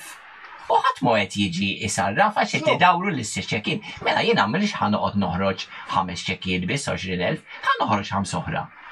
Ħadd nara li xorti ma ħaduhomx kollha l-flus, ħa nerġa' noħroġ 5 oħra. Jiġifieri il-100,000 tiegħi ara kemm qed iddawwarhom jiena. Ara kemm spiċċaj sinju. Għax jiena xtajt dawn l-affarijiet kollha b'ħafna ċekkijiet. U imma m'għandix il-flus biex inħallas. Issa immaġina. F'daqqa waħda. Jitbiddel xi ħaġa. U kulħadd jibda jiddeċidi isma' issa dak ċekk ħamur il-bank bih. U minflok ikun hemm 5 ċekkijiet ta' 20,000 u kulħadd imur biex jieħu mill-kont tiegħi. Jiġbidhom. Minflok 5, hemm 30 minnhom issa xi naħriġ 30 għax abbużajt u uħriġ 30 minnhom u kulħadd imur. X'ħajamel? Il-ħanina. Il-kont tiegħi ħajnala mill-ewwel. Il-bank ħajaqbes fuqi, ħajgħid x'għamilt. Qed iżidihom li għax daw iċ-ċekkijiet ma jistax jissarfu u mbagħad kulħadd jiġi għandi jgħidlek hawn ma jistax jissarraf u ħattella nort tiġi qatt kriminali. Ma sax toħroġ ċekkijiet għax dak jiġi in mala fede għax qed noħroġ ċekk u m'għandix flus biex nagħmel tajjeb għalih, dak jiġi frodi. Jiġifieri, u jiena nibda nippanikja. X'ġara fit-2008? Tant abbużaw il-banek illi bdew jippanikjaw għax jaraw illi kien ħajkollaw. Allura għamlu daqsxejn ħafna xeba bailout. Imma l-problema tal-bailout huma illi il-problema oriġinali illi kienu din jabbużaw bis-sistema finanzjarju minflok indirizzawha kabruha. Jirdaw l-aħħar 14-il sena mid-2008 law kabruha. U wasanna kabruha, jiġifieri il-kolass illi kien ħajsir fit-2008 irnexxilhom jiġġebduhom billi komplow iżidu l-istess problema illi kienet il-kaġun tal-pożizzjoni fallimentari tagħhom. Bqajna bl-istess problema u kabbarnija. U forsi hawnhekk nistgħu nagħtu daqsxejn eżempji. Mela li bħantella l-ewwel. Ħantella. Cyber attack għandi kredit. Inti tella għandna xi ħaġa ta' Deutsche Bank. Right. Hawnni. Ħana nistax naqra daqsxejn.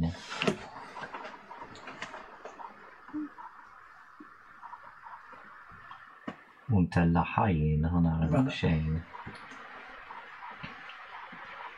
Issa min ma jafx. Għandna di. Deutsche Bank and the Global Financial Crisis. Għandna 2. Iva, għandna 2. Jiena qed nara wieħed fejn kellhom multa ta' iktar minn 7 biljun dollaru, 7.2. Issa, għal min ma jafx, il-Deutsche Bank huwa fost l-ikbar banek li hawn fl-Ewropa. Tantu u l-ikbar bank li hemm il-Ġermanja. Ovvjament, il-Ġermanja l-ikbar ekonomija fl-Ewropa. U bħala popolazzjoni, l-ikbar popolazzjoni ta' pajjiż fl-Ewropa. Jekk tiskludi Russja, x'anki Russja hija ġeografikament parti mill-Ewropa, ma parti mill-Unjoni Ewropa Ewropea, il-Ġermanja għandha l-ikbar popolazzjoni. Ġifieri dawn spiċċaw multa ta' 7.2 biljun dollaru tal-ikbar fost l-ikbar banek li hawn. Għaliex? Għax daw abbużaw is-sistema li għadna kif irreferina għalija, jekk nista' naqra ftit. Hawnhekk agrees to pay 7.2 billion for misleading investors, ġifieri. Eżatt. Di multa. Eżatt. U di għalakha multa ma' il-gvern. B'xek?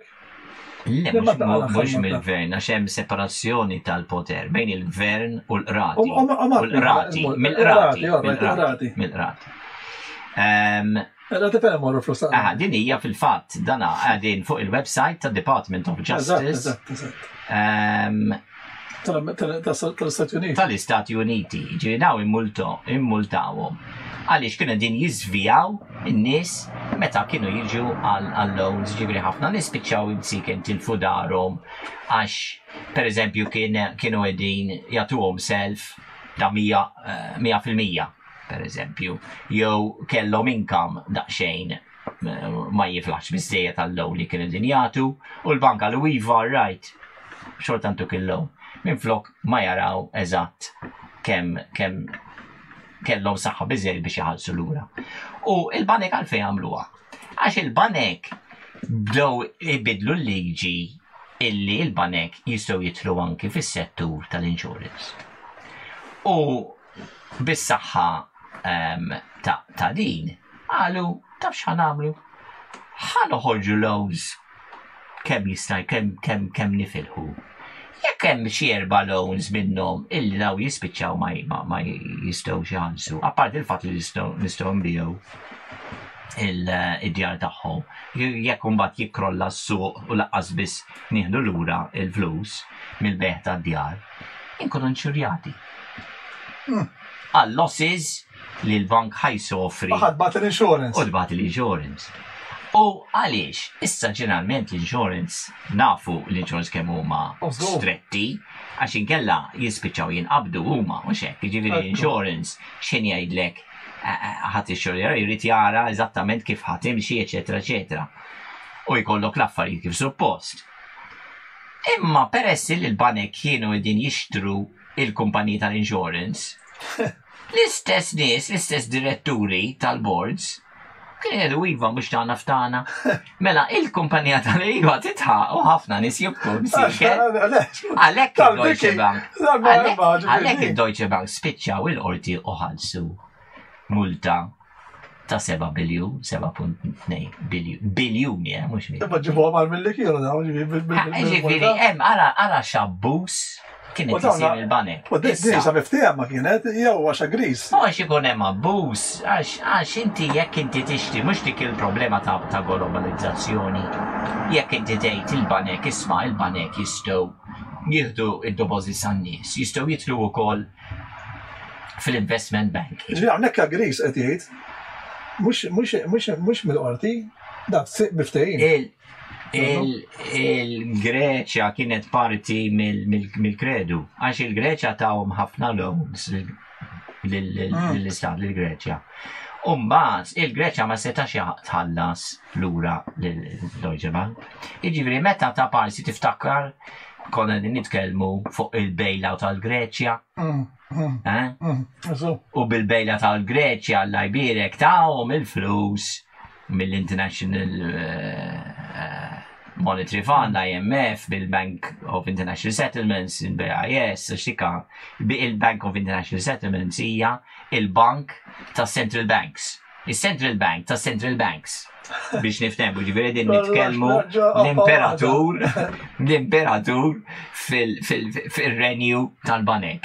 Ġifiri, u daw għamlu il-bailout għal-Greċja. U inkambju il-Greċja kella dbiħ il-portijiet u ma nafx xmakkel ġifiri.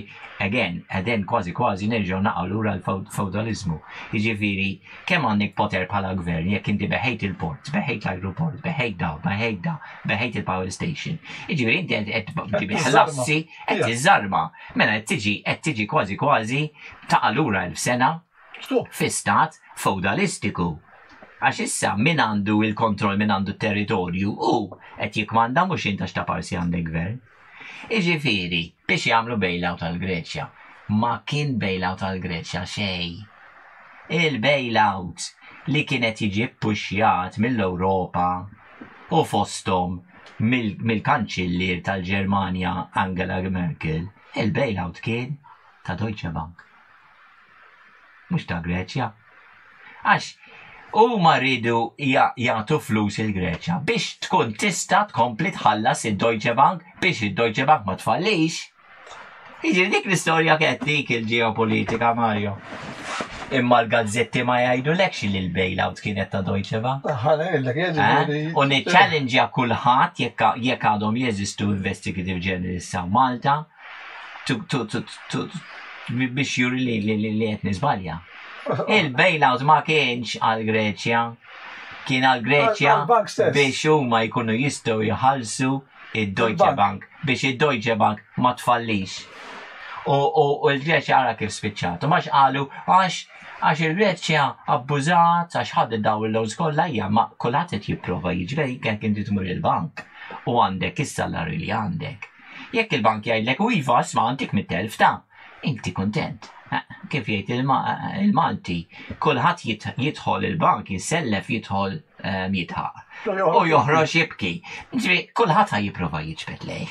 Il-Greċi, il-Griegi ġibdu lejhu. Il-puntu, il-Deutsche Bank m'għamlux il-due diligence tagħhom. Ma missomx dawk il-loans kbar lill-Greċja. Diki, għax ridu tinsix il-loans li jgħatu huma creation of debt. Mhumiex trasferiment ta' kapitali esistenti. Is-Central Bank għadax jaħloq il-flus. Eżatt. Eżatt. Issa plaħħa x'ħajġri. L-ikbar bubble hi, l-ikbar bużieqa illi naħseb qatt teżistiet. Għax daw l-aħħar snin. L-ġi jina naħseb anki n-nies bħal Karl Marx, issa daj kemm ħatot tikwota li u jgħu mux għax minn Marxist, minix Marxist, minix komunist, minix fascist. Imma immaġna kemm kien iġib għajneħ wara widneħ il-lum wara 150 sena u jgħid jekk jidaħsib li kienna problema 150 sen ilu. X'inhi l-problema tal-lum? Għax illum l-abbuż mhux abbuż minn kapitalisti ta' min għandu kapital veru. U l-abbuż tal-banek u l-industrialisti illi jikkreaw u anke l-gvernijiet li jikkreaw mhux kapital. Jekk inti għandek fabbrika u qed tipproduċi fejn finha karozzi, inti qed tipproduċi kapital, inti qed tipproduċi assi. Jekk inti għandek mining u tmur tagħmel mining ta' deb, metalli, eċetera, inti qed toħloq assi. Qed toħloq assi. U bad dawk l-assi il-rota tkompli ddur tal-ekonomija. Il-problema li kellu Marx u l-komunisti għalu, imma intkom għandkom il-poter kollu, intkom qed tixorbu kollox. Imma għandek imma affarijiet reali. Illum minn flok il-kapital żdied, xi żdied fid-dinja mhux il-kapital? Żdied id-dejn. L-immaġinarju. Le! Zdit id-dejn, għax huma ma kienux qegħdin jittrasferixxu kapital minn Mario għal Ċikku kienu din joħolqu dejn. U dan dejn ma mar imkien. Id-dejn hemm baqa'. Id-dejn hemm baqa'. Il-problema x'tawhom id-dritt illi selfu dak li m'għandhomx. Il-problema oriġinali ġifieri. U meta ma għalfejn jagħmlu għadi. Għax korrotti. Għax il-banek ixxaħmu il-politiċi bit-senilu. Jekk inti tara x'sar ġo l-Istati Uniti, jekk minixet nizbalja fl-1911, 3 snin minn għalija 11, jew 12, minn għalija u 12, l-istess sena meta era il-Titanic minn għalija, 1912. Ikkrejaw il-Federal Reserve Bank tal-Istati Uniti. Tawa l-isem Federal isa xaħġa tal-gvern. Il-Federal Reserve Bank mhijiex tal-gvern, mhijiex federali. Hija bbażata. Il-poter tal-Federal Reserve Bank huwa il-banek privati. Il-banek privati. Id-deċiżjonijiet illi jittieħdu mill-Federal Reserve Bank m'għandhomx jaqsmu mal-gvern. Huma mill-banek privati. U kif kellhom dal-poter? Għax il-bankiera stess faslu kitbu liġi ġdida biex jingħataw dawn il-poteri kollha. U Alla jbierek għaddew mill-Kongress u dakka kien l-babisijom kif għaddew mill-Kongress. Minn hawn minn hemm irnexxilhom ma jgħaddew il-Kongress. U minn hemm kellhom ħafna poter biex jibdew jikkrejaw il-flus mix-xejn. U dak fil-1912 ġiri iktar minn 100 sena ilu. Ġiri dan d-babis minn MG, u mbagħad beda jikrolla kollox fit-2008. U x'għamlu? Bdew jivvindaw, jikkrejaw iktar flus biex jagħmlu daw il-bailouts. Daw il-flus ma kienux jeżistu. X'għamlu? Bdew joħolqu jistampaw iktar flus biex jagħmlu dawn il-ġismu. Isni jien qed noħroġ iktar ċekkijiet biex nibqa' nħallas il-kondijiet. Imma dawk il-flus ma jeżistux. Ikkrejaw il-flus mix-xejn. Imma użaw kelma ġdida, quantitative easing, għax di l-ħelwa. L-ekonomisti, il-politiċi, taf kemm jħobbu jużaw kliem li ma jifhimha ħadd. U jekk xi ħadd jiġi jgħid, isma' ilma il-quantitative easing. Għax issa daqqa waħda fil-ekonomija l-Ewropea, Amerikana, hemm $1 triljon u $1 triljon iktar. Għax ħarġu mill-Bank Ċentrali ta' Ewropa u ħarġu $1 triljon per eżempju l-argument bil-saħħa ta' quantitative easing. U ċekku l-poplu isaqsi imma x'inhu dal-quantitative easing? Dan huma flus li stampaw. Għajt għarajt, ma qed nifhem. U fehmek. Imma jekk inti tgħid flus li daw qabdu stampaw. Imur id-dar. Kellem il-mara u jgħid isma' daw il-quantitative easing daw ipprintjaw triljon euro. Illum il-ġurnata mhux jipprintjaw. Fl-modi kienu jipprintjaw. Illum toħloqhom elettronikament. All right. Imma bat jibda jaħseb. Minn xalfej li jkun mar l-università biex jara l-ovvju jgħid. Ikkrejaw ma m'hemmx minn fej. Ma ġewx minn ximkien. Għax l-idea ta' self fil-moħħ tan-nies inti qed issellifni xi ħaġa li teżisti. Jiena qed inselfek il-karozza tiegħi. Inni ma nistax inselfek karozza tiegħi jekk il-karozza ma teżistix. Mela jekk inti tgħid lin-nies qed issellef lill-gvern, jekk il-gvern għandu budget, għandu public deficit, qed issellef lill-gvern, in-nies jaħsbu qed issellef xi ħaġa li teżisti, flus li jeżistu. Le dawn il-flus ma jeżistux. Iġifieri quantitative easing, meta jgħid tipprintja l-flus jew tipprintjhom elettronikament. Ma ċikku l-poplu jibda jifhem jgħid, iġifieri dawn ikkrejawhom ix-xejn. Jikkrejaw mix xejn, u mbagħad jibda jaħseb. Mela kif jistgħu jibdew jikkrejaw mix xejn? Issa x'inhu l-iżvantaġġ li tikkreja flus mix xejn? Għaliex x'ħajġri? Krejajt il-flus meta m'hemmx xejn xi jekk jiena nagħmel sistema, right? U jiena nikkreja flus mix xejn. Ikkrejajt $1 triljon euro. U jiena nagħmilha ta' Father Christmas u ngħid bit-$1 triljon euro issa nibdew nagħtu flus lin-nies jirċievu pagamenti fil-posta minħabba l-Covid u xi ma nafx xien u jirċievu flus u kulħadd kuntent għax jirċievi l-flus. U ngħid all right, mela jiena ħriġthom Father Christmas. Imma mbagħad wara li jgħaddi l-Christmas u l-Boxing Day u ngħidlek isma' issa tittihom lil lura ta'. U tgħidli mela x'Father Christmas int, sorry ta'. Immaġina tfal imsiken li huwa jiġi bil-toys kollha. Joħodhom l-interessi. Mela, dik hija l-problema. Il-quantitative easing huma ġewx ikkrejati mill-gvern u daħħalhom fl-ekonomija biex ir-rota tkompli ddur. Mhux ħoloq. Ħadhom mis-settur tal-banek. U jrid jagħtihom lura. Jiġifieri qed jiddejjen.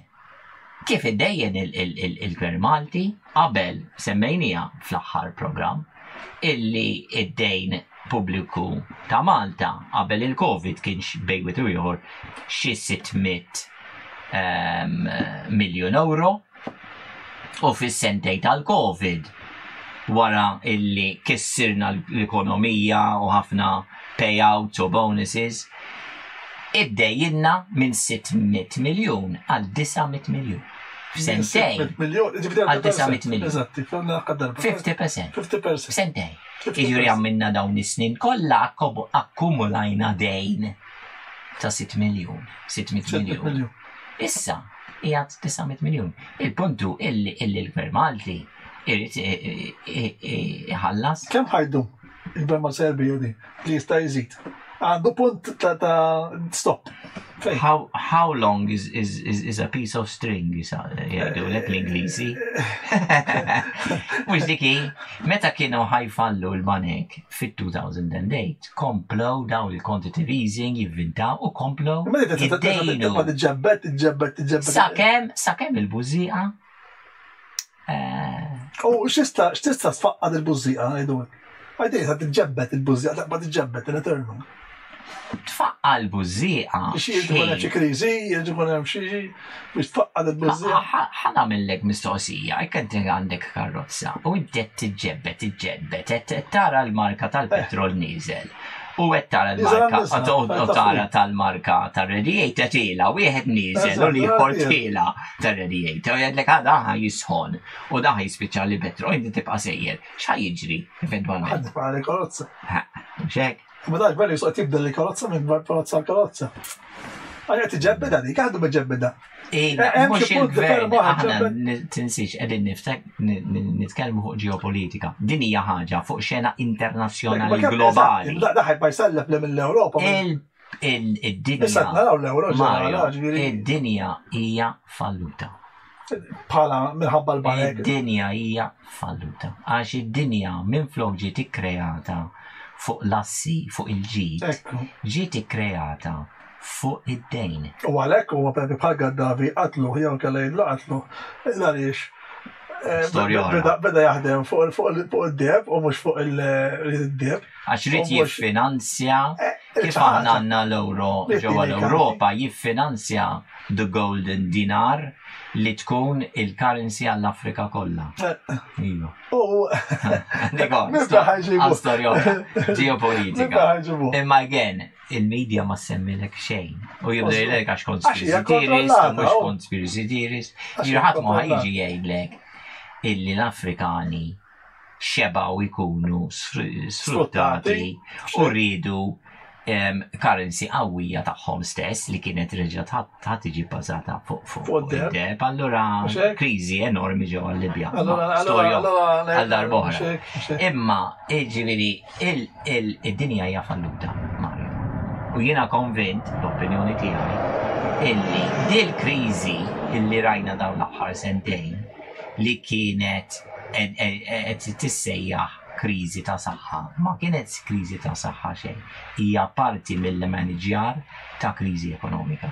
Għax il-politika kif rajna qabel tul dawn l-aħħar eluf ta' snin dejjem hija mfassla fuq interessi ekonomiċi. Ma kienu se jgħudu dejjem.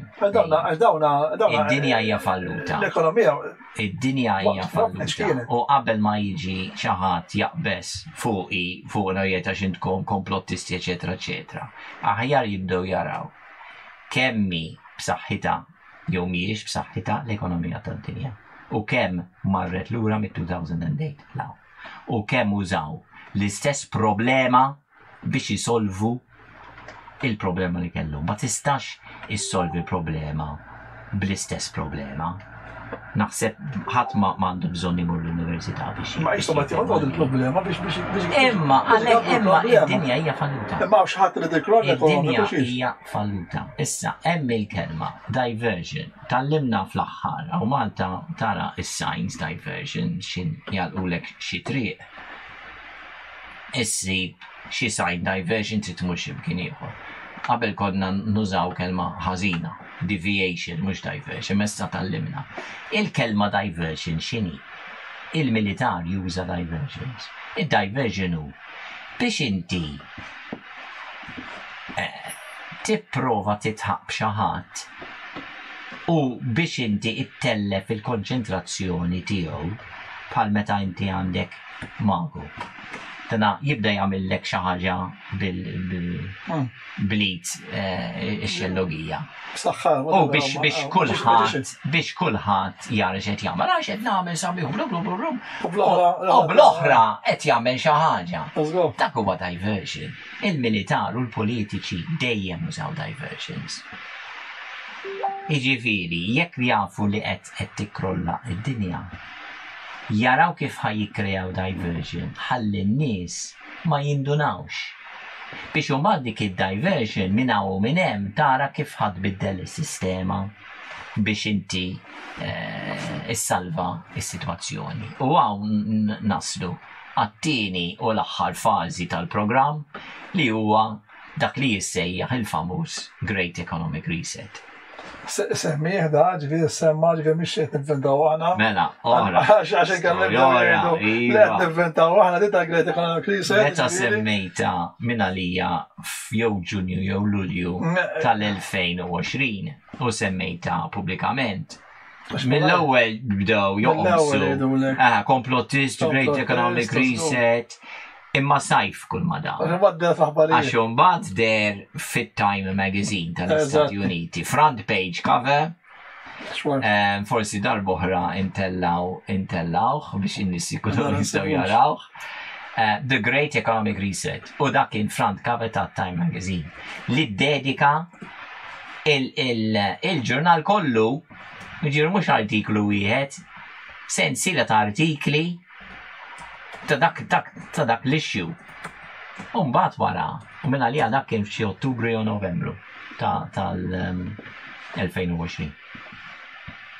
Jiġifieri ma kien komplott xejn. U Great Economic Reset jeżisti.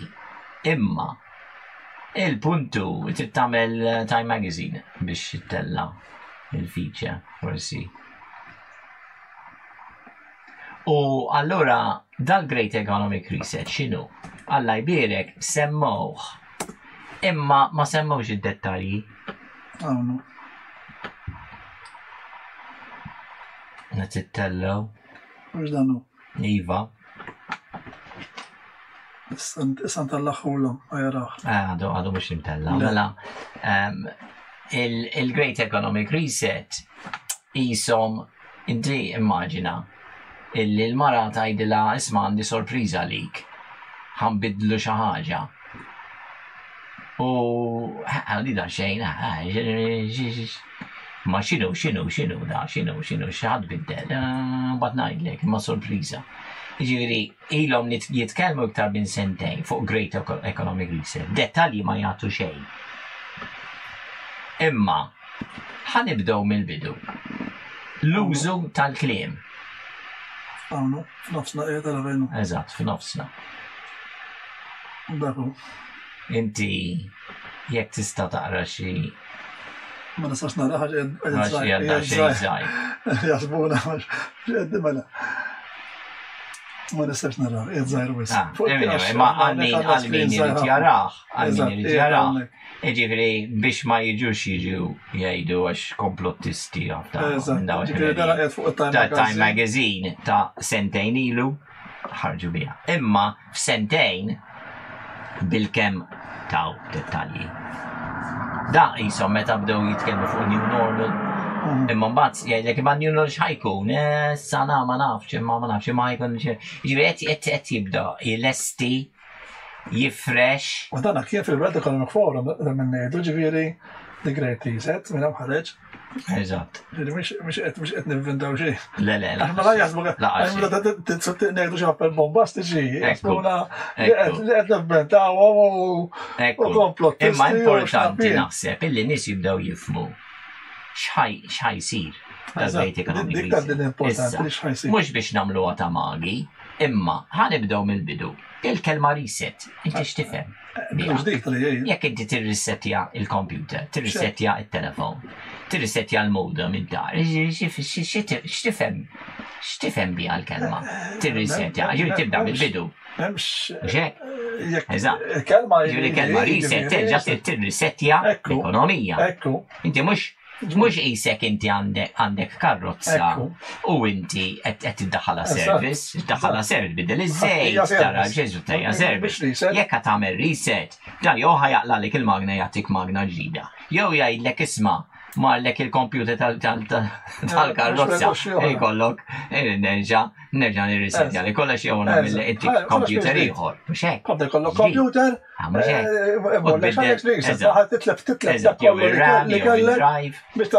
reset. Jekk użaw il-kelma reset, jagħti impressjoni. Jiġifieri jekk qegħdin niżbaljaw, mela l-mistoqsija hi għalfejn qegħdin tużaw il-kelma reset. Dik l-ewwel waħda. It-tieni, il-kelma great. Mela great, da jisek qed the Great War. L-ewwel gwerra dinjija, the Great War, mhux xi battalja xi ġlieda bejn erba' min-nies. Ġifieri the Great, il-kelma fiha nnifisha. Mhuwiex just mhux hekk, the Great Reset, the Great. Mhuwiex just semmu bombastiku, għandek il-tielet kelma x'inhi. Eżatt. U tielet kelma x'inhi? Economic. U ekonomija x'tifhem biha. Ġifieri, kif tkellimna il-kapital, kif qed tmexxi l-kapital u l-kapital il-ġdid huma l-flus, għax kollox qed idawru bil-flus u l-flus għax biss jeżistu, ġifieri id-dejn. Ġifieri biex naslu għall-risposta tiegħek. Qed tgħid ma qed inkomplu niddejnu. L-Istati Uniti suppost pajjiż l-ikbar b'saħħtu fid-dinja. Għandu dejn nazzjonali ta' il-fuq minn $30 triljun. U mbagħad għandu dejn tal-istati u tal-bliet ta' xi 3 triljuni oħra. Jiġifieri b'kollox tal-Gvern Federali, tal-bliet u tal-istati għandek xi 33 triljun. Eżatt. 33 ġifieri għal 300 miljun ruħ. Ġifieri ara kemm għandhom per capita, imma nużaw calculator. Imma għandhom xi 100,000 kull wieħed qed naħdimha. Għalhekk għandek 300 miljun. Għandhom bżonn calculator. Għala katriljun biex tiktib għal calculator għasna ħalli. U 30? Ta' fuq 300 fuq 100. U diġi. Għajsu għandek 300 qed naħdem ma jilla. Biex ikollok triljun. Ija, xi 100,000 minn għalija. Xi ħaġa qed nagħmel xi 100,000. 100,000 kull wieħed. Kulħadd jiġifieri kull mara raġel u tifel biex niftehmu u kull anzjan irtirat, jiġifieri mhux in-nies illi din jaħdmu kollha. Kull wieħed, kull tifel, kull wieħed anzjan irtirat għandu 100,000 kull ġir daw. U daw kif ħamlu marrisa dik? Daw għat ma jitħalsu. Ġiri id-dejn pubbliku tal-Istati Uniti, tal-Italja, tal-Ġermanja, ta' Malta għat ma jitħalsu. Għat ma jitħalsu. Imma dawn il-banek huma id-disprati. Għaliex jekk ittella l-affarijiet l-oħra illi semmejna forsi malajr HSBC. Għanna agreed għanna dik tal-dinija l-HSBC agrees to pay 765 million. 765 million għaliex kellhom kienu din jizvijaw again in-nies fuq il-loans. Da l-istess ħaġa bħal Deutsche Bank. Mbagħad hemm il-każ ieħor tal-HSBC ta' ftit snin ilu tal-money laundering tarġa. Ġew kundannati jħallsu $1,250 miljun. Ġifieri dawk it-tnejn flimkien dawk iż-żewġ multi jaslu għal 256 plus 765. Żewġ biljuni. Eżatt. Żewġ biljuni. 1.25 billion. Eżatt. Li ġew multati minħabba money laundering għax kienu din jagħmlu money laundering tal-flus ġewwa l-Istati Uniti din ngħidu, mhux ġewwa Malta. Il-Departiment tal-Ġustizzja jistgħu jaraw din jaraw. Ġewwa l-Istati Uniti. Ma jbati kullum kien leġes immaġina jew. Iva, il-banku jgħidu fl-aħħar mill-aħħar. Volja kull kumpanija hija differenti minn pajjiż. Ġejja me globalizzazzjoni wkoll. Eżatt, globalizzazzjoni. Jiġifieri famuż ħabib tagħna globalizzazzjoni. Ġew multati għaliex kellhom money laundering kienu intenzjonalment ġifieri kienu jagħmlu money laundering tal-flus tad-drogi li kienu ġejjin mill-Kolombja mill-kokaina. U jaħslu l-flus tramite l-bank, jitlu ġo l-bank u bħed jħorġu mill-bank, ġewwa l-Istati Uniti. Inqabdu u il-Dipartiment tal-Ġustizzja ġewwa l-Istati Uniti immultaw il-qorti, ġifieri taqlaqhom il-qorti u spiċċaw out of court settlement u li ftehmu li kienu ħajħallsu. Dejjem ftehim, tiskanta fil-xef. Dejjem jispiċċaw, għax huma ma jridux ikollhom xi ħaġa kontra tagħhom. Biex ngħid il-verità, rridu naraw dal-artiklu għax ma tistax tiġġeneralizza, ma nafx jekk kienx out of court settlement tal-1.25 billion jew kien speċifikament deċiżjoni mill-qorti. Imma fl-aħħar mill-aħħar. Agreed mela out of court settlement. Is-soltu dejjem. Dan agreed 765 million u. Eżatt. U li ħod tagħmel rendering. Eżatt. Issa, jekk inti Dan mhux agreed imma naħseb. Admit to anti-money laundering and sanctions imma le da mhux. Imma ammettew. Agreement ġarnu. Iva, agreement out of settlement. Iġvir daw ammettow il-li kienu responsabli għal money laundering. Ġiviri, ħat ma jista' jiġi jgħid isma' daw kontestati daw l-affarijiet. Jekk inti tidħol fl-oħra tal-Credit Suisse, l-istess problema, Credit Suisse huwa fost l-ikbar banek li għaw fl-Ewropa. Jekk minix nisbalja, l-ikbar bank li għandhom l-Svizzera. Enormi. L-istess ħaġa. Spiċċaw multi enormi. Għax kienu din jizvijaw in-nies.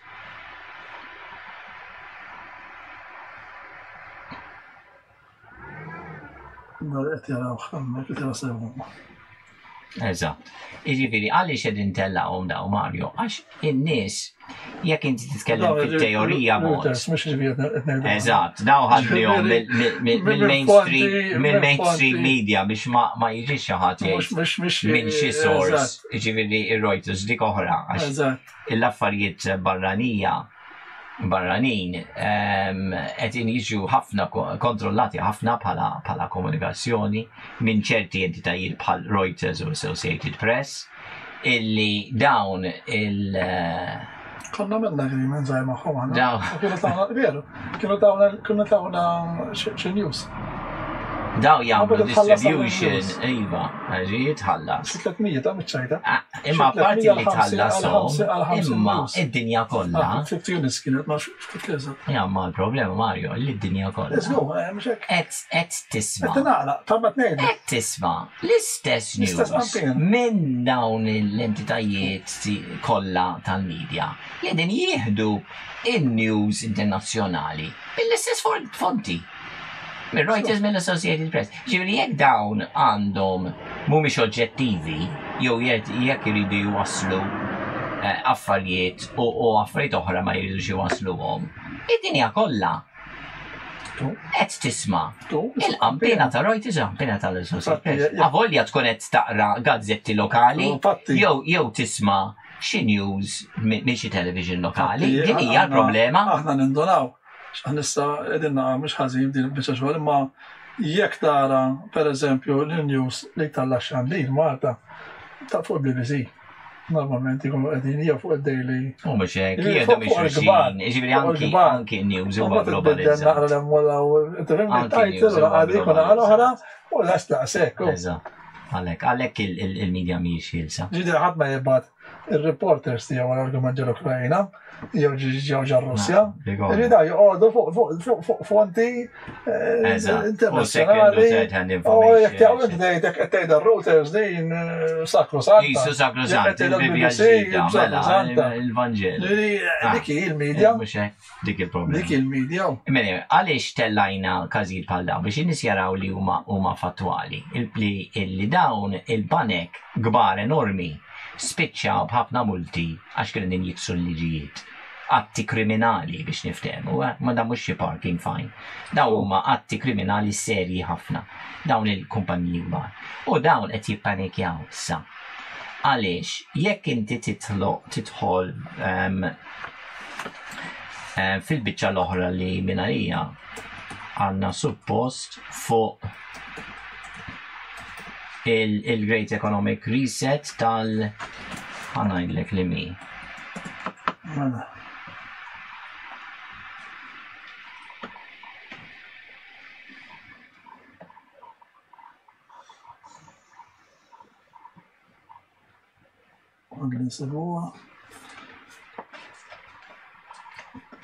Nistgħu mela nil-frattem tax tista' tagħmel ukoll. Tidħol f'dik li semmejna fuq id-deb Ġermaniż. Għax dina parti essenzjali tal-argument. Għax aħna għadna illi id-dinja hija falluta. Għax hemm ħafna flus li mhumiex ibbażati fuq xejn. Hemm ħafna dejn globali.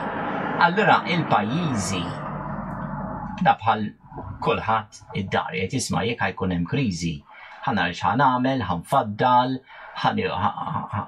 ħanipprova jkolli xi ħaġa li nista' naqa' fuqha f'każ ta' kriżi. Allura il-pajjiżi x'qegħdin jagħmlu?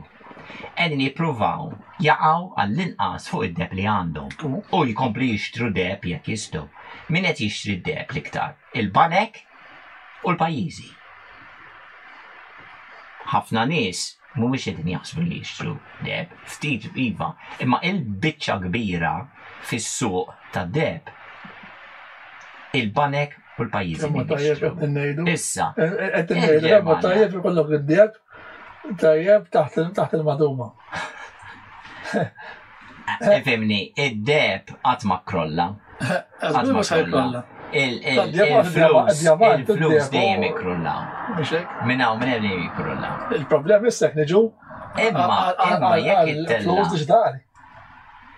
Imma l-flus diġitali għax aħna bdejna fuq is-suġġett tal-Great Economic Reset. Mela il-Great Economic Reset jiena qed nimmaġina ħajjipprova jindirizza l-istat fallimentarju tad-dinja. Ġi dawk il-flus id-dejn kollox, ħanamlu bid-dejn, ħanamlu wipeout, ħanamlu debt jubilee, ġifieri tgħid id-dejn issa ma jeżistix iktar, u ħatamel currency ġdida. Jekk tagħmel currency ġdida ħadd tkun ibbażata fuq xi ħaġa, ħadd tkun ibbażata fuq id-deb. Jekk inti ħatamel wipeout tad-dejn kollu tad-dinja, xi fisser?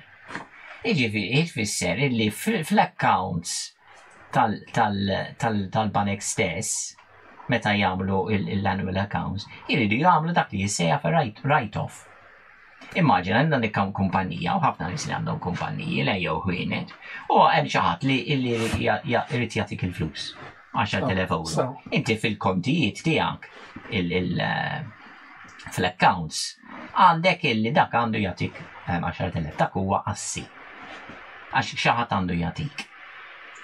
Imma jekk tara sena wara sena mhux ħajħallsek u falla u m'hemmx ċans illi qatt toħodhom, l-accountant tiegħek ħajkellem l-awditur u ħajgħid isma' dan l-10,000 irridu nagħmlu write-off. Għax mhux hemm li qegħdin fil-kodba tagħna.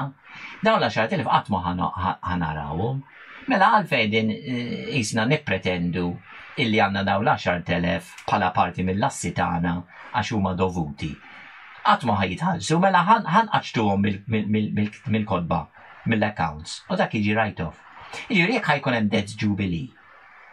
Ifisser li ikun hemm write-off ta' dan id-dejn kollu mill-kodba tal-banek. Jiġifieri mhux altra falluti ħajkunu daw. Għax jiġifieri jekk ħajkun hemm write-off, għalhekk reset. Għalhekk imbagħad qed toħroġ il-frażi you will own nothing and you will be happy. Na, iva dik oħra. Imma inti tiġri għax ħafna nies mhumiex familjari. Mhumiex familjari bil-frażi. Imma dik forsi naslu għalija mod. Għalija, damma la jgħidu illi għana għadin nivvendaw. Dit għalet fil-verda konna forum ġiviri, ġiviri mux għetnejdu għalleċ. Mux għetnejdu fil-verda. Għara ħanibdew minnaw. Jgħid li jrid, min jrid kontra l-opinjoni illi id-dinja jgħafallu. Skont il-prinċipji tal- finanzjari li jeżistu fid-dinja, id-dinja hija falluta. Għax id-dejn kollu ma jista' jitħallas ħadd. Mela, jekk ħajkun hemm economic reset, dan id-dejn irid ikun imħassar. Issa jekk ħajkun imħassar, għax huwa assi li ma jeżistix, huwa dejn u mhux assi. X'ħajsir blassi li jeżistu? Id-djar tan-nies, eccetera, eccetera. Imma l-interessanti, Mario, huwa jekk inti tidħol aħna semmejna id-deb. Il-Ġermanja għandha id-deb tagħha kif għandu kull pajjiż. Imma d-deb tal-Ġermanja mhijiex fil-Ġermanja. Meta tilfu il-gwerra, id-deb spiċċa fil-possess ta' Franza, tal-Ingilterra u tal-Istati Uniti, il-biċċa kbira tagħhom. Mbagħad ovvjament il-Ġermaniżi ilhom jixtru deb ukoll dawn is-snin. Imma il-biċċa kbira tad-deb Ġermaniża mhijiex fil-possess tagħhom. U il-kanċellier. Ma qed jibbużaw fuq qed jibbużaw ma jibbużawx fuq dak id-deb mhux qiegħed għandhom. Di il-problema. Aħna fil-liġi ngħidu possession is 90% of the law. Jekk inti għandek possession ta' flat, ta' dar, biex is-sit ikeċċik mhux daqshekk faċli għax inti għandek possession il-qorti u ma tmajnexxilek, u ma tibidlu l-liġi, u ma titellak qorti kostituzzjonali. Jiġifieri il-possess huwa b'saħħtu. Min għandu l-possess tad-deb ta' xi ħadd ieħor huwa b'saħħtu. Il-Ġermaniżi talbu xi 10 snin ilu illi jieħdu possess lura tad-deb. Tax kienet ir-risposta? Le. L-Amerikani ma marru lex le, għallu ma mhux illum da. Isni per eżempju nisiġi għandi u tgħidli inti għandek it-tin il-flus tal-lenti jomlok. Iva, ma meta ħatti jomlok u s-sanaraw. U dejjem ngħidlek ħanti jomlok. Ġifieri, il-deb li jista' jkun bażi ta' economic reset ġdid, inti trid il-possess tiegħu. Imma biex tara l-kriżi kemm hi kbira fil-każ tal-Ġermanja, laqqas biss għandha l-possess tad-deb. Da jfidel l-Amerikani. U l-Franċiżi u l-Ingliżi. U l-Franċiżi u l-Ingliżi tawhom ftit mid-deb li kell lura, ġifieri l-biċċa kbira għadhom. Ġifieri, qegħdin ngħidu fil-gwerra da id-deb tal-Ġermanja ħaduh il-pajjiżi alleati. ħadu l-possess tiegħu. Fil-kolba finanzjarja on the financial books għadhom il-proprjetà tal-Ġermanja. Imma l-possess qiegħed l-Amerikan. U l-Franċiżi u l-Ingliżi. Imma, anyway, biex inkomplu xi kellha. Interessanti di. Di interessanti, ħafna ġdi partit. Għaliex huma ħaduh bl-intenzjoni kif qed nifhimha jien li kontrollak l-Ġermanja biex jekk interġa' taqbad il-linja tal-Naziżmu għandha f'idejja u nixbidlek il-ħabbel tal-possess. Nimmaġina kif għadna il-politika hija dejjem infassla fuq il-poter ekonomiku. Il-gwerer dejjem fuq poter ekonomiku, raġunijiet ekonomiċi. Ġifieri jekk xi ħadd jiġi jgħid għax hemm xi raġuni oħra, jew għax hemm xi kriżi, jew għax saħħa, jew għax hekk ngħidlek l-ewwel darba fl-istorja. Għax il-politika dejjem infasslu l-ekonomija. Jekk il-Ġermanja tiġi biex bieħ id-deb li għandha l-Amerika, ma tistax bieħu. Ma tistax. Inti tixtrih kieku hawn min jixtri jgħid ħan nixtri deb li jkun fil-possess ta' xi bank x'imkien. Aj maħej. M'għandek xejn. Isek qed tafda il-ċaħat li diġà għandu da xej background. Xejn background u tajtu żommu inti, inti tiżommu inti. U fl-istess kien jappartieni l-Ġermanja, ġifieri qed jitniżel fi ktieb Ġermaniż. Imma għalkemm qed jitniżel l-Amerika qed tgħid isma' toqgħod attent għax daqiet għandi, Nimmaġina. Ek jisu l-affarijiet. Imma biex naslu nerġgħu għal Great Economic Reset, għax jista' jkun, maħniex magi, nistax ngħidu biċċer. Imma nistgħu nispekulaw għax din hija, mhux nispekulaw biss, nippruvaw nifhmu. Għax din hija l-iktar ħaġa importanti għan-nies wara kollox, għax jekk qed tikrolla l-ekonomija tad-dinja, u bekk bdejna l-ewwel jew it-tieni programm ta' ġeopolitika. U għalhekk bdejna ngħidu li ġeopolitika hija ekonomija, u jekk l-ekonomija għaddejja f'kriżi globali u ħadd ikrolla, din hija l-iktar ħaġa importanti fil-ġeopolitika. Mentre llum mhux is-suġġett tagħna tal-lum, qegħdin nitkellmu fuq affarijiet oħra, qegħdin nitkellmu fuq il-Covid, nitkellmu fuq il-vaċċini, nitkellmu fuq il-gwerra l-Ukrajna, nitkellmu fuq iż-żejt, eċetera, u ħadd ma qed jitkellem fuq il-Great Economic Reset. Li huwa diversion jaħasra. Nistgħu nagħmlu Malta.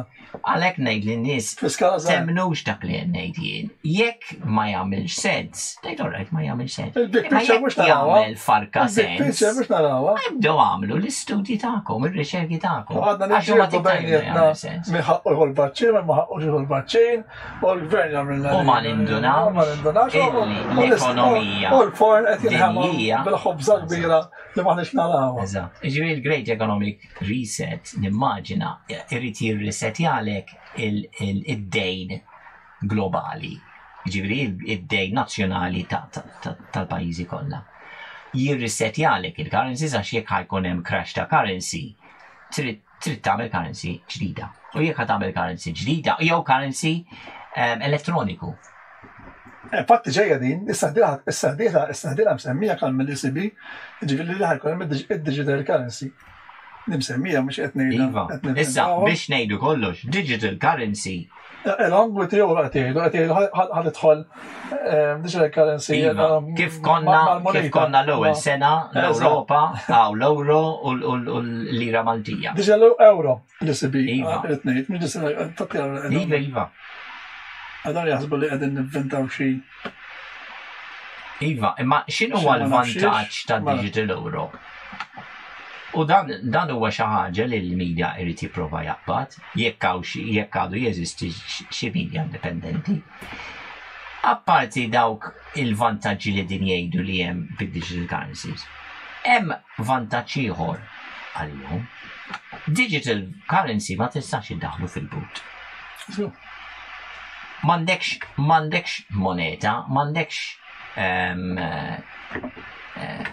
paper currency li titaħal fil-but. Iġifieri, dak illi jissejjaħ the run on the banks ma jistax isir. In-nies ma jistax jmorru l-bank u jiġbru l-flus kollha li għandhom fil-kontijiet. Jekk jeżisti digital currency biss. Għax hemm jibżgħu, huma jibżgħu illi dil-bużżieqa x'ħed tasal illi tisplodi s-sistema. In-nies ħajibdew jippanikjaw. U jaraw kif ħajamlu biex jiġbdu il-flus tagħhom. Il-banek jafu illi ma jistawx jiġbdu l-flus.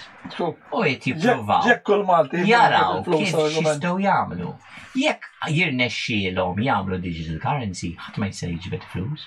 Avolja jgħidu forsi l-ewwel ftit xhur jgħidlek it-tnejn li huma ta' validi. Imma ma tax jgħidlek il-banek jgħidlek.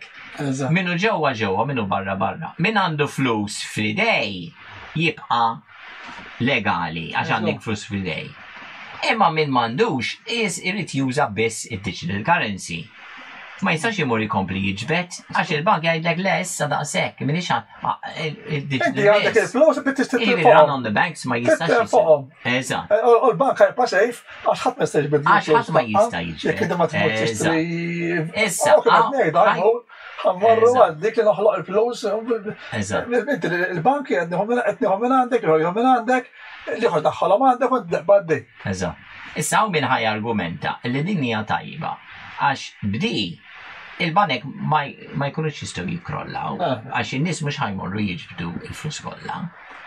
Imma il-puntu ħadd kompli tuża l-istess problema biex issolvi il-problema. U inti qed tipprova tajt parti jiena ħan ikkrolla jekk jibdew jiġbu l-flus. Mela dik ħanalqilhom il-bieb. Imma s-sistema xorta ħadd krolla eventwalment. Inti is-soddi t-toqba. Is-soddi t-toqba. Jemma jekk jibqgħu li b'dawn it-toqob, il-vapur xorta ħajjin. Ma tistax is-soddi t-toqob kollha. Ma mela għandek 100,000, issa għandek 100,000 u senjur, għax għażnaħa 100,000 m'għandek xejn. Għax ma titħolla bil-inflation. Iva. Għax ma jattakawlek il-flus. Jattakawlek. Ma jiswewlek assolutament xejn. Jattakawlek il-flus bil-inflation. Inflation. Għax inti għandek, inti għabbi u għannedu għak 100,000 20 sena, għek ma naħdemx iktar. Illum 100,000 ma taħmel xejn. Għax tibda għax il-valur ta' flus. Spiċċa, jek jiku kellek tixtri 100,000 f'dieb, 20 sena ilu, illum id-dieb għalek jem jiswa għak jem tala.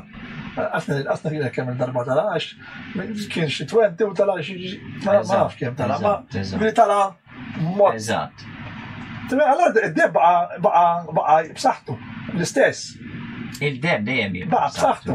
Imma il-merrita li kellek 20 sena ma tisfilek xejn, u ħaġa għamlu il-prost jiddew ġomlok letteralment fi xejn, qed naraw imbottatura biex di digital currency tidħol fis-seħħ, pereżempju, issa naraw diċ-ċippa. Ovvjament, iċ-ċippa ġeni.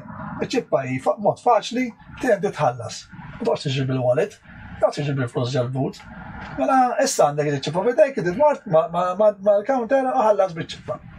Sej, dik hi ċippa, mela qegħdin iġebulaw id-digital currency bil-mut il-mut. Iva, ekku. Anke l-lum in-nies ħafna nies jużaw il-mobile minflok il-card, minflok il-visa, tista' tuża mobile. Jekk tneħħi il-wallet u tneħħi kollox. Digital biss. Il-flus ta' ħajkunu.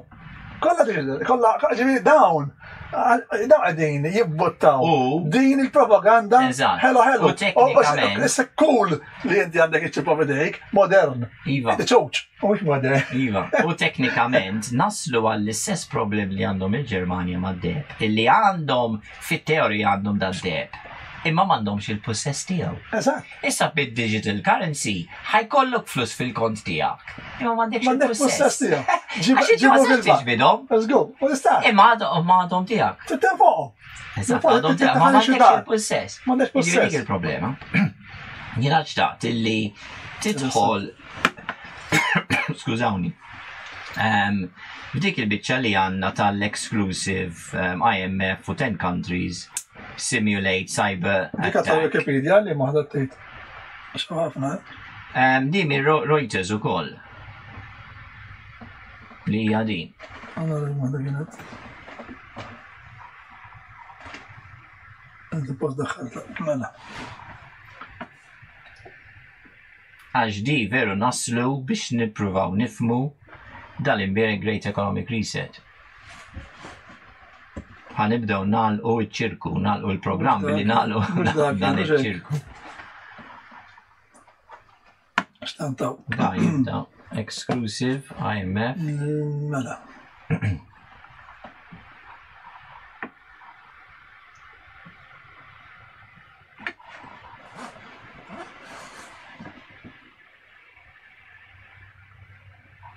Ħaġa interessanti. Mhux dan. Insomma, nel-frattemp nibda nitkellem fuq forsi s-siba. Illi f'Diċembru li għadda nista' naqra l-introduzzjoni danna again mir Reuters qed jiġi rapportat. Naħseb da ma daħħaltux. Ġerusalem 9 ta' Diċembru ġewwa l-Iżrael. It led a 10-country simulation of a major cyber attack on the global financial system in attempt to increase cooperation that could help to minimize any potential damage to financial markets and banks. Iġveri daw din jgħidu għamlu simulation exercise. Għal min ma jifhem x'inhu simulation exercise, jisna din nagħmlu. Isek tagħmel war game. Il-militari jagħmel war game. Il-simulation ta' jisna qegħdin nattakkaw xulxin pereżempju. Tagħmel simulation ta' x'jista' jsir. U għamlu simulation ta' x'jista' jsir. Jekk ħajkun hemm attakk, cyber attack, jiġifieri tramite l-internet. Is-cyber attack fuq il-financial markets u fuq il-banek. Ta' Diċembru li għadda għallu ħanamlu da' simulation exercise f'kas il konem da' cyber attack. U fis-simulation exercise għallu illi kunem jistajat il-kas illi kunem krizi globali finanzjarju għax ħaj kunem attak minn xinis interessanti dina. Tramite l-internet, cyber attacks. Issa, Ten country simulate cyber attack on global financial system. Ġivida għat jaħsbu li jista' jkun hemm attakk. Cyber attack fuq il-financial system. Issa biex niftehmu, eżatt. Issa biex niftehmu, cyber attacks jeżistu. Cyber attacks fuq in-nira u minn ingidem, inħaraq, illi ħadu l-flus mill-kont għax kien hemm cyber attack mill-kont tiegħu mill-bank. Ġifieri dan huwa din hija ħaġa li teżisti. Imma illi tgħid ta' isek l-istess ħaġa, l-influenza ilha teżisti, imma hemm kriżi globali u dan l-istess ħaġa hemm cyber attacks. Ilhom jeżistu cyber attacks. Imma ifisser illi jista' jagħti il-każ jkun hemm kriżi illi da ħajkissirlek il-sistema finanzjarja. Issa, għaliex qed insaqsi? Għaliex diġà daħħaltanna fid-dettall biex ngħidu illi s-sistema finanzjarja diġà miksura. Is-sistema finanzjarja hija miksura. Għadna, il-banek qegħdin f'kriżi preżenti, mhux minħabba cyber attacks. Kif semmejna diġà dawk il-banek u dawk il-multi. Semmejna illi id-dinja hija falluta għax id-dejn globali ma jista' qatt jitħallas lura. Jiġifieri kriżi finanzjarji diġà teżisti, imma dawn mhumiex qegħdin jagħmlu simulation, m'għamlux simulation fuq dit tip ta' kriżi, di diversion oħra. Għaxin ngħidu x'ħanamlu jekk ikun hemm kriżi finanzjarju minħabba cyber attacks. Ngħid għalfejn tgħodu titkellmu fuq cyber attacks. Jekk għandna problemi reali ta' dejn globali li ma jistax jitħallas lura u dawn l-affarijiet kollha li semmejna dawn huma affarijiet reali li ħajwasslu biex tikkrolla is-sistema finanzjarja għalfejn qed toqgħod tista' tgħidli fuq xi cyber attacks. Imma interessanti illi f'dissimulation exercise ħana nsibix hemm parti importanti ħafna.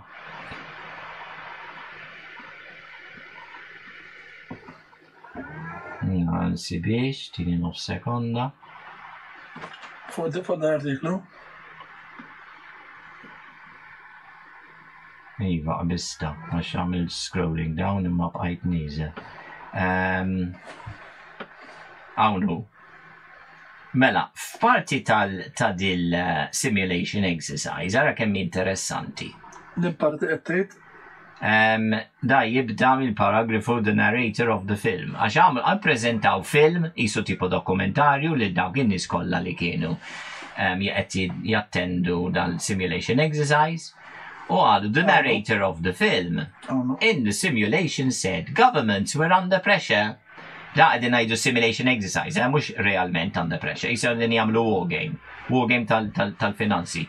They said the governments were under pressure to clarify the impact of the attack. Ġiviri, kem ħajkun gravi dal-attack, dal-cyber attack, which was paralyzing the global financial system. Ġiviri, diġadna, the financial system is already paralyzed.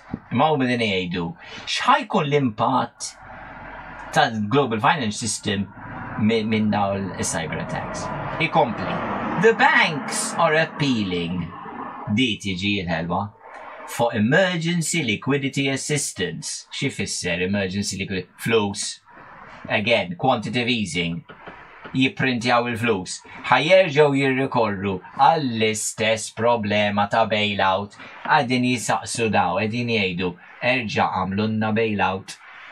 The banks are appealing for emergency liquidity assistance in a multitude of currencies, mux currency wahda, euro, dollari, kolla, ħafna minnom il-gbar, il-currencies il-gbar, tuna bailout, to put a halt to the chaos as counterparties withdraw their funds. Kel moħra ra kemmi ħelwa counterparties. Allora miskin ċikku jgħid counterparties minuma. Counterparties aħna l-counterparties.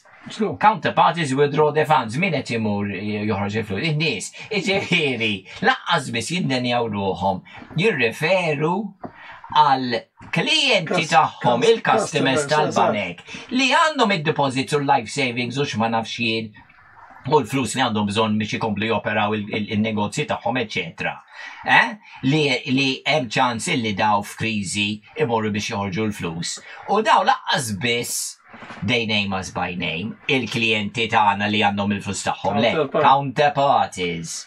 To put a halt to the chaos as counterparties withdraw their funds and limit access to liquidity. Access to liquidity ġifiri tfallilhom il-banek. Leaving the banks in disarray, ġifiri herba, and ruin, and they want financial assistance. Allora meta nitkellmu allura il-Great Economic Reset jekk iridu nkunu nafu nifmu naraw x'kienu din jagħmlu simulation f'Diċembru li għadda. Naraw kif semmejna il-move għal digital currencies. Naraw il-move biex jippruvaw jikkontrollaw id-deb u laqqas edin jirritornaw id-deb ta' pajjiżi oħra jekk għandhom il-possess. Naraw il-fatt illi d-dejn globali ma jista' qatt jitħallas lura. U naraw il-Great Economic Reset Shift ħatkun allura. Nerġgħu nirrikorru għal-faxxiżmu, għal-komuniżmu, għas-suq ħieles u ngħidu is-suq jista' jibqa' ħieles jekk ħajkrolla għalhekk. Tikrolla għalhekk is-sistema ekonomika. In-nies ħajkollhom aċċess għall-flus tagħhom jekk m'hemmx biżżejjed flus il-banek, jekk in-nies jibdew joħorġu l-flus. Umbagħad, jekk ħajjagħmlu reset u jagħmlu jubilee debt, jubilee, jiġifieri iħassru id-dejn kollu tal-pajjiżi. X'ħajsir mill-banek? Għax il-banek huma ikunu falluti. Mela jridu jerġgħu jikkreaw xi ħaġa, joħolqu xi ħaġa, xi sistema finanzjarja biex il-banek ma jikkrollax. Dak huwa l-Great Economic Reset. U l-mistoqsija hija ċikku l-poplu fejn ħajkun f'dil-battalja globali. Ħajkun jista' jżomm id-dar tiegħu, ħajkollu aċċess għall-flus tiegħu il-banek. Jekk ma jkunx jista' jkompli jaħallas id-dejn. Għal-komuniżmu estrema. Għax jekk ħajħassru id-dejn kollu, ħajħassru id-dejn tal-pajjiżi biss, jew ħajħassru id-dejn tal-privat. Għax jekk ħajħassru id-dejn tal-privat, x'ħajajdu? Mela, debt jubilee, jekk inti kellek tagħti 50,000 100,000 lill-bank, loan għad-dar tiegħek.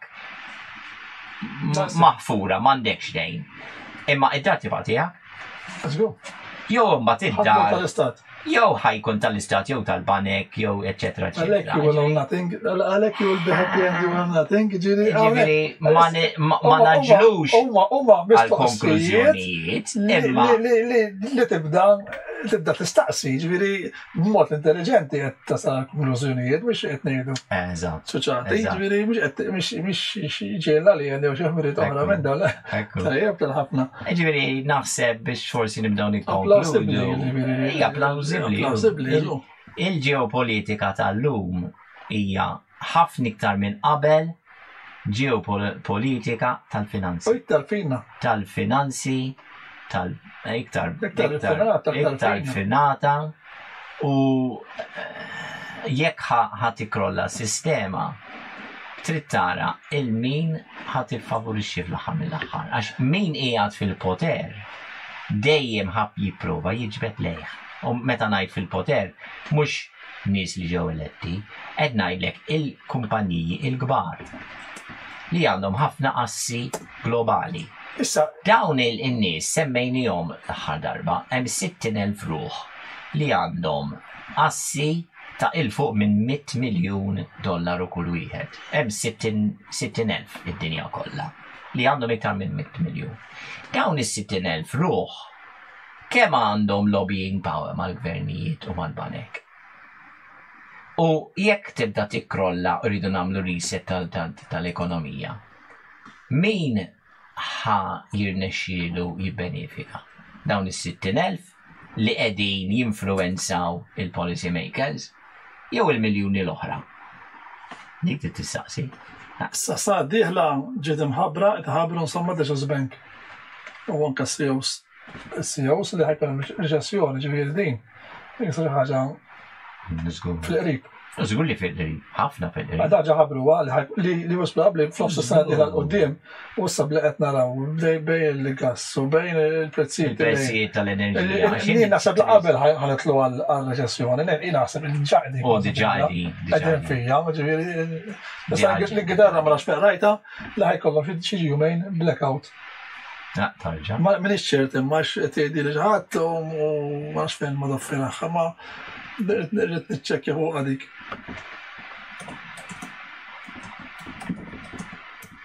Jiena naħseb, Mario, li fl-aħħar mill-aħħar l-individwu irid jipprova jieħu l-miżuri biex kif konna nagħmlu fil-passat, Mario. Tfaddal ħalli f'każ ta' kriżi inti ikollok fuq ix tista' tkompli. Il-Gvern Ingliż kien jaħseb illi biex jibda jagħmel jumejn ta' blackout, xi ġranet ta' blackout biex jifranka mill-flus tal-enerġija. Ma nafx jista' jkun, imma żomma dak għal-suġġett. Infatti ma nidher fejn. Suġġett tal-darb'oħra. Eżatti. Imma fuq l-istat tal-finanzi naħseb kulħadd irid. Eżatt, joqgħod attent. Ma x'tassuġġerixxi nagħmlu? Jiena m'iniex advisor ekonomiku biex nifhem. L-opinjoni tiegħek tara xi l-opinjoni tiegħi nixxi-deb. Jiena naħseb li jew kelli xi ħaġa jekk għandek il-flus, il-bank, għax naħseb li ħajbatu tnejn, kull semmi għandu se jagħmel man. Jiena ħaġa waħda li nista' ngħid illi storikament id-deb dejjem kien sejf. Issa kien interpreta kif trid. Iż-deb dejjem kien sejf. Imma d-deb jkollok il-possess tiegħu. Mhux ikun għand ċikku, jkun għand lej, jkun għand dak il-bank. Għax inkella m'għandek xejn. Għax inkella m'għandek. U tispiċċa bħal Ġermaniżi li suppost iktar sinjuri fl-Ewropa bħala pajjiż u laqqas biss għandhom id-deb tagħhom. M'għandhomx il-possess. Ikollok il-possess u ma tiddejjinx. Fej tista ma tiddejjinx. U jekk għandek forsi xi kapital jew forsi xi ħaġa żejda. Li għandek ħajja fidejn. l-istat jew il-banek Jekk qed tiddejjen qed tiċċansja. Qed tiċċansja. Imma l-lum hija impossibbli. Min ħafna nies għandhom id-dejn u ma tistax jagħmlu ma ieħor daw ġifieri. Jkun min għandu l-proprjetà tiegħu ħajgawdi, imma min m'għandux proprjetà tiegħu għal din is-sitwazzjoni ta' ġifieri dipendenti. Jekk għandu ħafna dejn fuq il-proprjetà u tikrolla sistema fimli fil-passat kien hemm ħafna nies id-dinja kollha li tilfu id-djar tagħhom, imma jekk ħadd tkun daqshekk kbira ma jistawx ibijaw dawn id-djar għax kemm ħajkollok nies jixtru. Mhux dini inti għaliex jikrolla għalek is-suq tal-bini. Għax tant hemm djar li qegħdin jinbijaw għax in-nies ma jistgħux jħallsu id-dejn fuqhom. Illi hemm iktar għall-bejħ milli min irid jixtri, allura l-prezzijiet jinżlu. Mela jekk ħadd tiġi kriżi kbira, ma tistax taqbad u tbeħda dawn il-proprjetajiet kollha. Mhux għal-Malta ngħid dinja kollha. Dinja kollha. Jiġifieri parti mill-Great Economic Reset jista' jagħti il-każ illi jgħidlek mela issa jiġu parti mill-banek. Inti il-bank jaħfirlek id-dejn imma issa is-sit tal-proprjetà huwa l-bank. Jista' jagħti il-każ. Qed ngħid li ħajsir hekk, ma jista' jagħti il-każ. Jew inkella jiġu kollha l-banek u l-gvernijiet jagħmluha ta' Father Christmas u jgħid isma' id-dejn maħfur, ħadd ma ħajħallas u d-djar jibqgħu tagħkom. Jalla l-ġid. Jalla l-ġid. Iku tajba. Jalla l-ġid. Tibda minn zero, imma mbagħad naħseb iridu jibdew. Inti trid tara il-background kif għadna l-aħħar darba. Jekk xi ħadd qed jagħmellek prodott, x'background għandu? X'reputazzjoni għandu? Illum rajna l-banek. Jekk dawn huma l-banek għandhom dawn din l-istorja ta' x'għamlu u kemm babsu fid-dinja. X'reputazzjoni għandhom? U dik trid tara, jiġifieri jekk dawn l-aħħar sentejn nafu illi small and medium enterprises ħadu tiżbita kbira id-dinja kollha. U fl-istess ħin il-kumpanji l-kbar kważi ma ngħidlekx irdupjaw il-profitti, imma l-profitti tagħhom żdiedu eżaġeratament. Il-kbar iggwadanjaw bil-kriżi finanzjarja ta' dawn l-aħħar sentejn. U żżar u l-medium, small and medium, batew. Allora fil-Great Economic Reset ħajkun hemm l-istess ħaġa, jew kombinazzjoni saħa tiġi l-oppost. Mario, ġiviri, ħadd ma twilet il-bira. Ħadd ma twilet il-bira.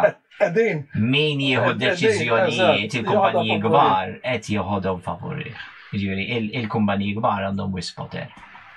U l-gvernijiet irridu jqumu u jibdew jindunaw illi irrid isir xi ħaġa illi ħajkun ekwu għan-nies. Jekk ħajjagħmlu Great Economic Reset, trid tkun eku għan-nies u mhux jaslu u jgħidu lin-nies you will own nothing.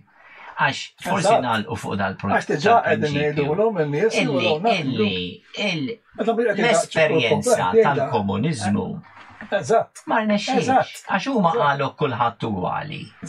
Imma fl-aħħar mill-aħħar ħadd ma kien sit ta' xi ħaġa għax ħadd ma kellu xejn. ħadd ma kellu xejn. Imma kienu kontenti. Jiġifieri il-kunċett tal-proprjetà. Morru lejn ix-xelluk estremu.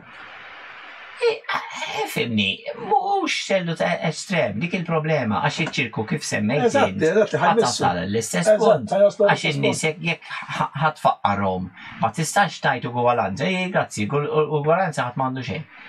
Grazzi. Hemm dan l-element, divet nara jara kif nifhmu dan l-element komunist li qiegħed jidħol bil-mod naħseb u jmexxi din l-aġenda. Jiena naħseb illi kif qed nara jien. Kallu kif qed inti l-burduri jridu jaqgħu da kollha ġejjin minn dawn l-aspetti komunisti. Imma jiena nissuspetta kif kien jgħid Hegel il-filosofu illi id-dinja titmexxa fuq kriżi billi kollok dak li jisejjaħ sintesi.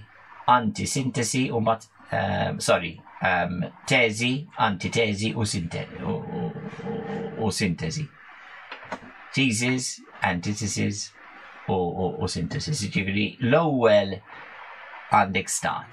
Għandek xi ħaġa opposta, jiġu klaxjati u minn dawn it-tnejn toħroġ xi ħaġa oħra. Jiena naħseb illi ħan nispiċċaw tipo ta' hybrid, jisek għandek hybrid ta' karozza, parti mid-dawl timxi ta' petrol, hybrid ta' komunizmu u faxxiżmu. It-tnejn li huma.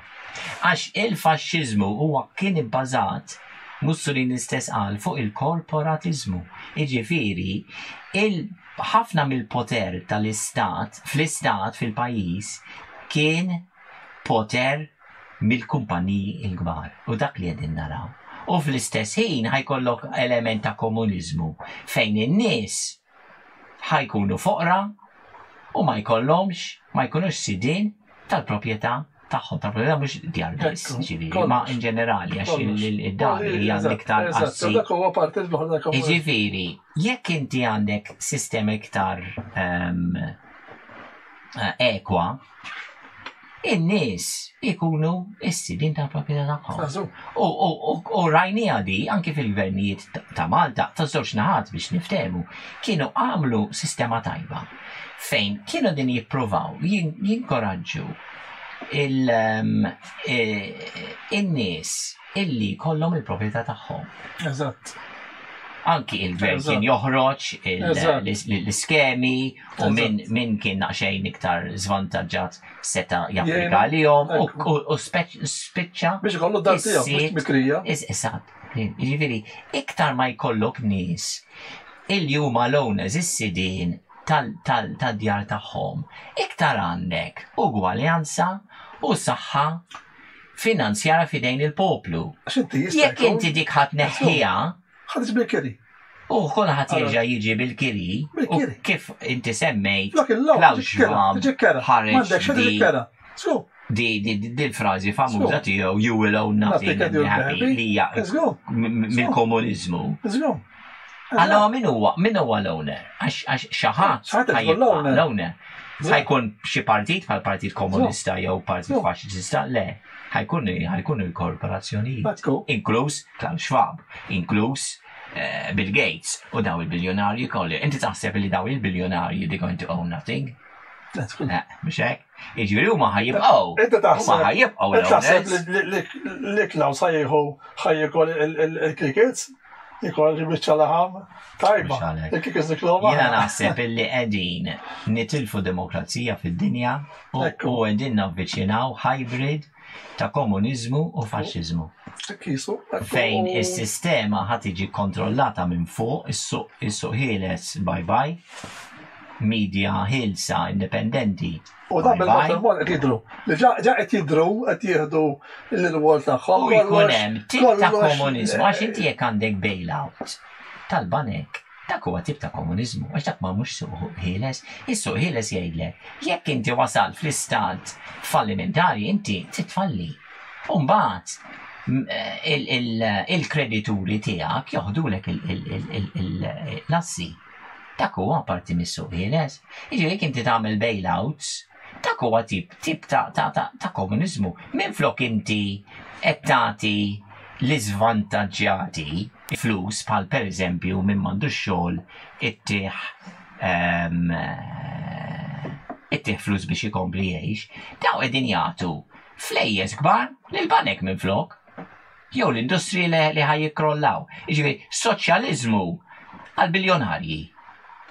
Tifhimha di? Temmina di? Jiġifieri daw suppost kienu kapitalisti l-estremi. Imma mbagħad irrikorru għal element soċjalista biex jagħmlu bailout għalihom infushom. Jagħmlu bailout tal-industrija tal-karozzi, jagħmlu bailout tal-banek. Minflok jgħinu iż-żgħir jidħol l-istat biex jgħin il-kbir. Mbagħad jiġi jgħidulek you will own nothing and be happy. Diħad tkun hybrid ta' komuniżmu u faxxiżmu. Dejjem fl-opinjoni tiegħek. M'intix qiegħed naħseb jiena qed ħażin imma naraw daqxejn xifħax ħatejdenna il-futur, għax naħseb il-futur għanħamlu sorprizi, għal-kem aħna naqgħodu nippruvaw naraw mill-lenti tagħna u minn dak li qegħdin jiffidja, għax wara kollox daw qed jgħidu huma u qegħdin jgħidu ħana. Qed jaħseb li din għandna bġi conspiracy terrorism mija xejn. Għandna ħsieb, għandna moħħ u naħsbu skont ma qegħdin naraw u nisimgħu. Insomma, ħseb minn hawn.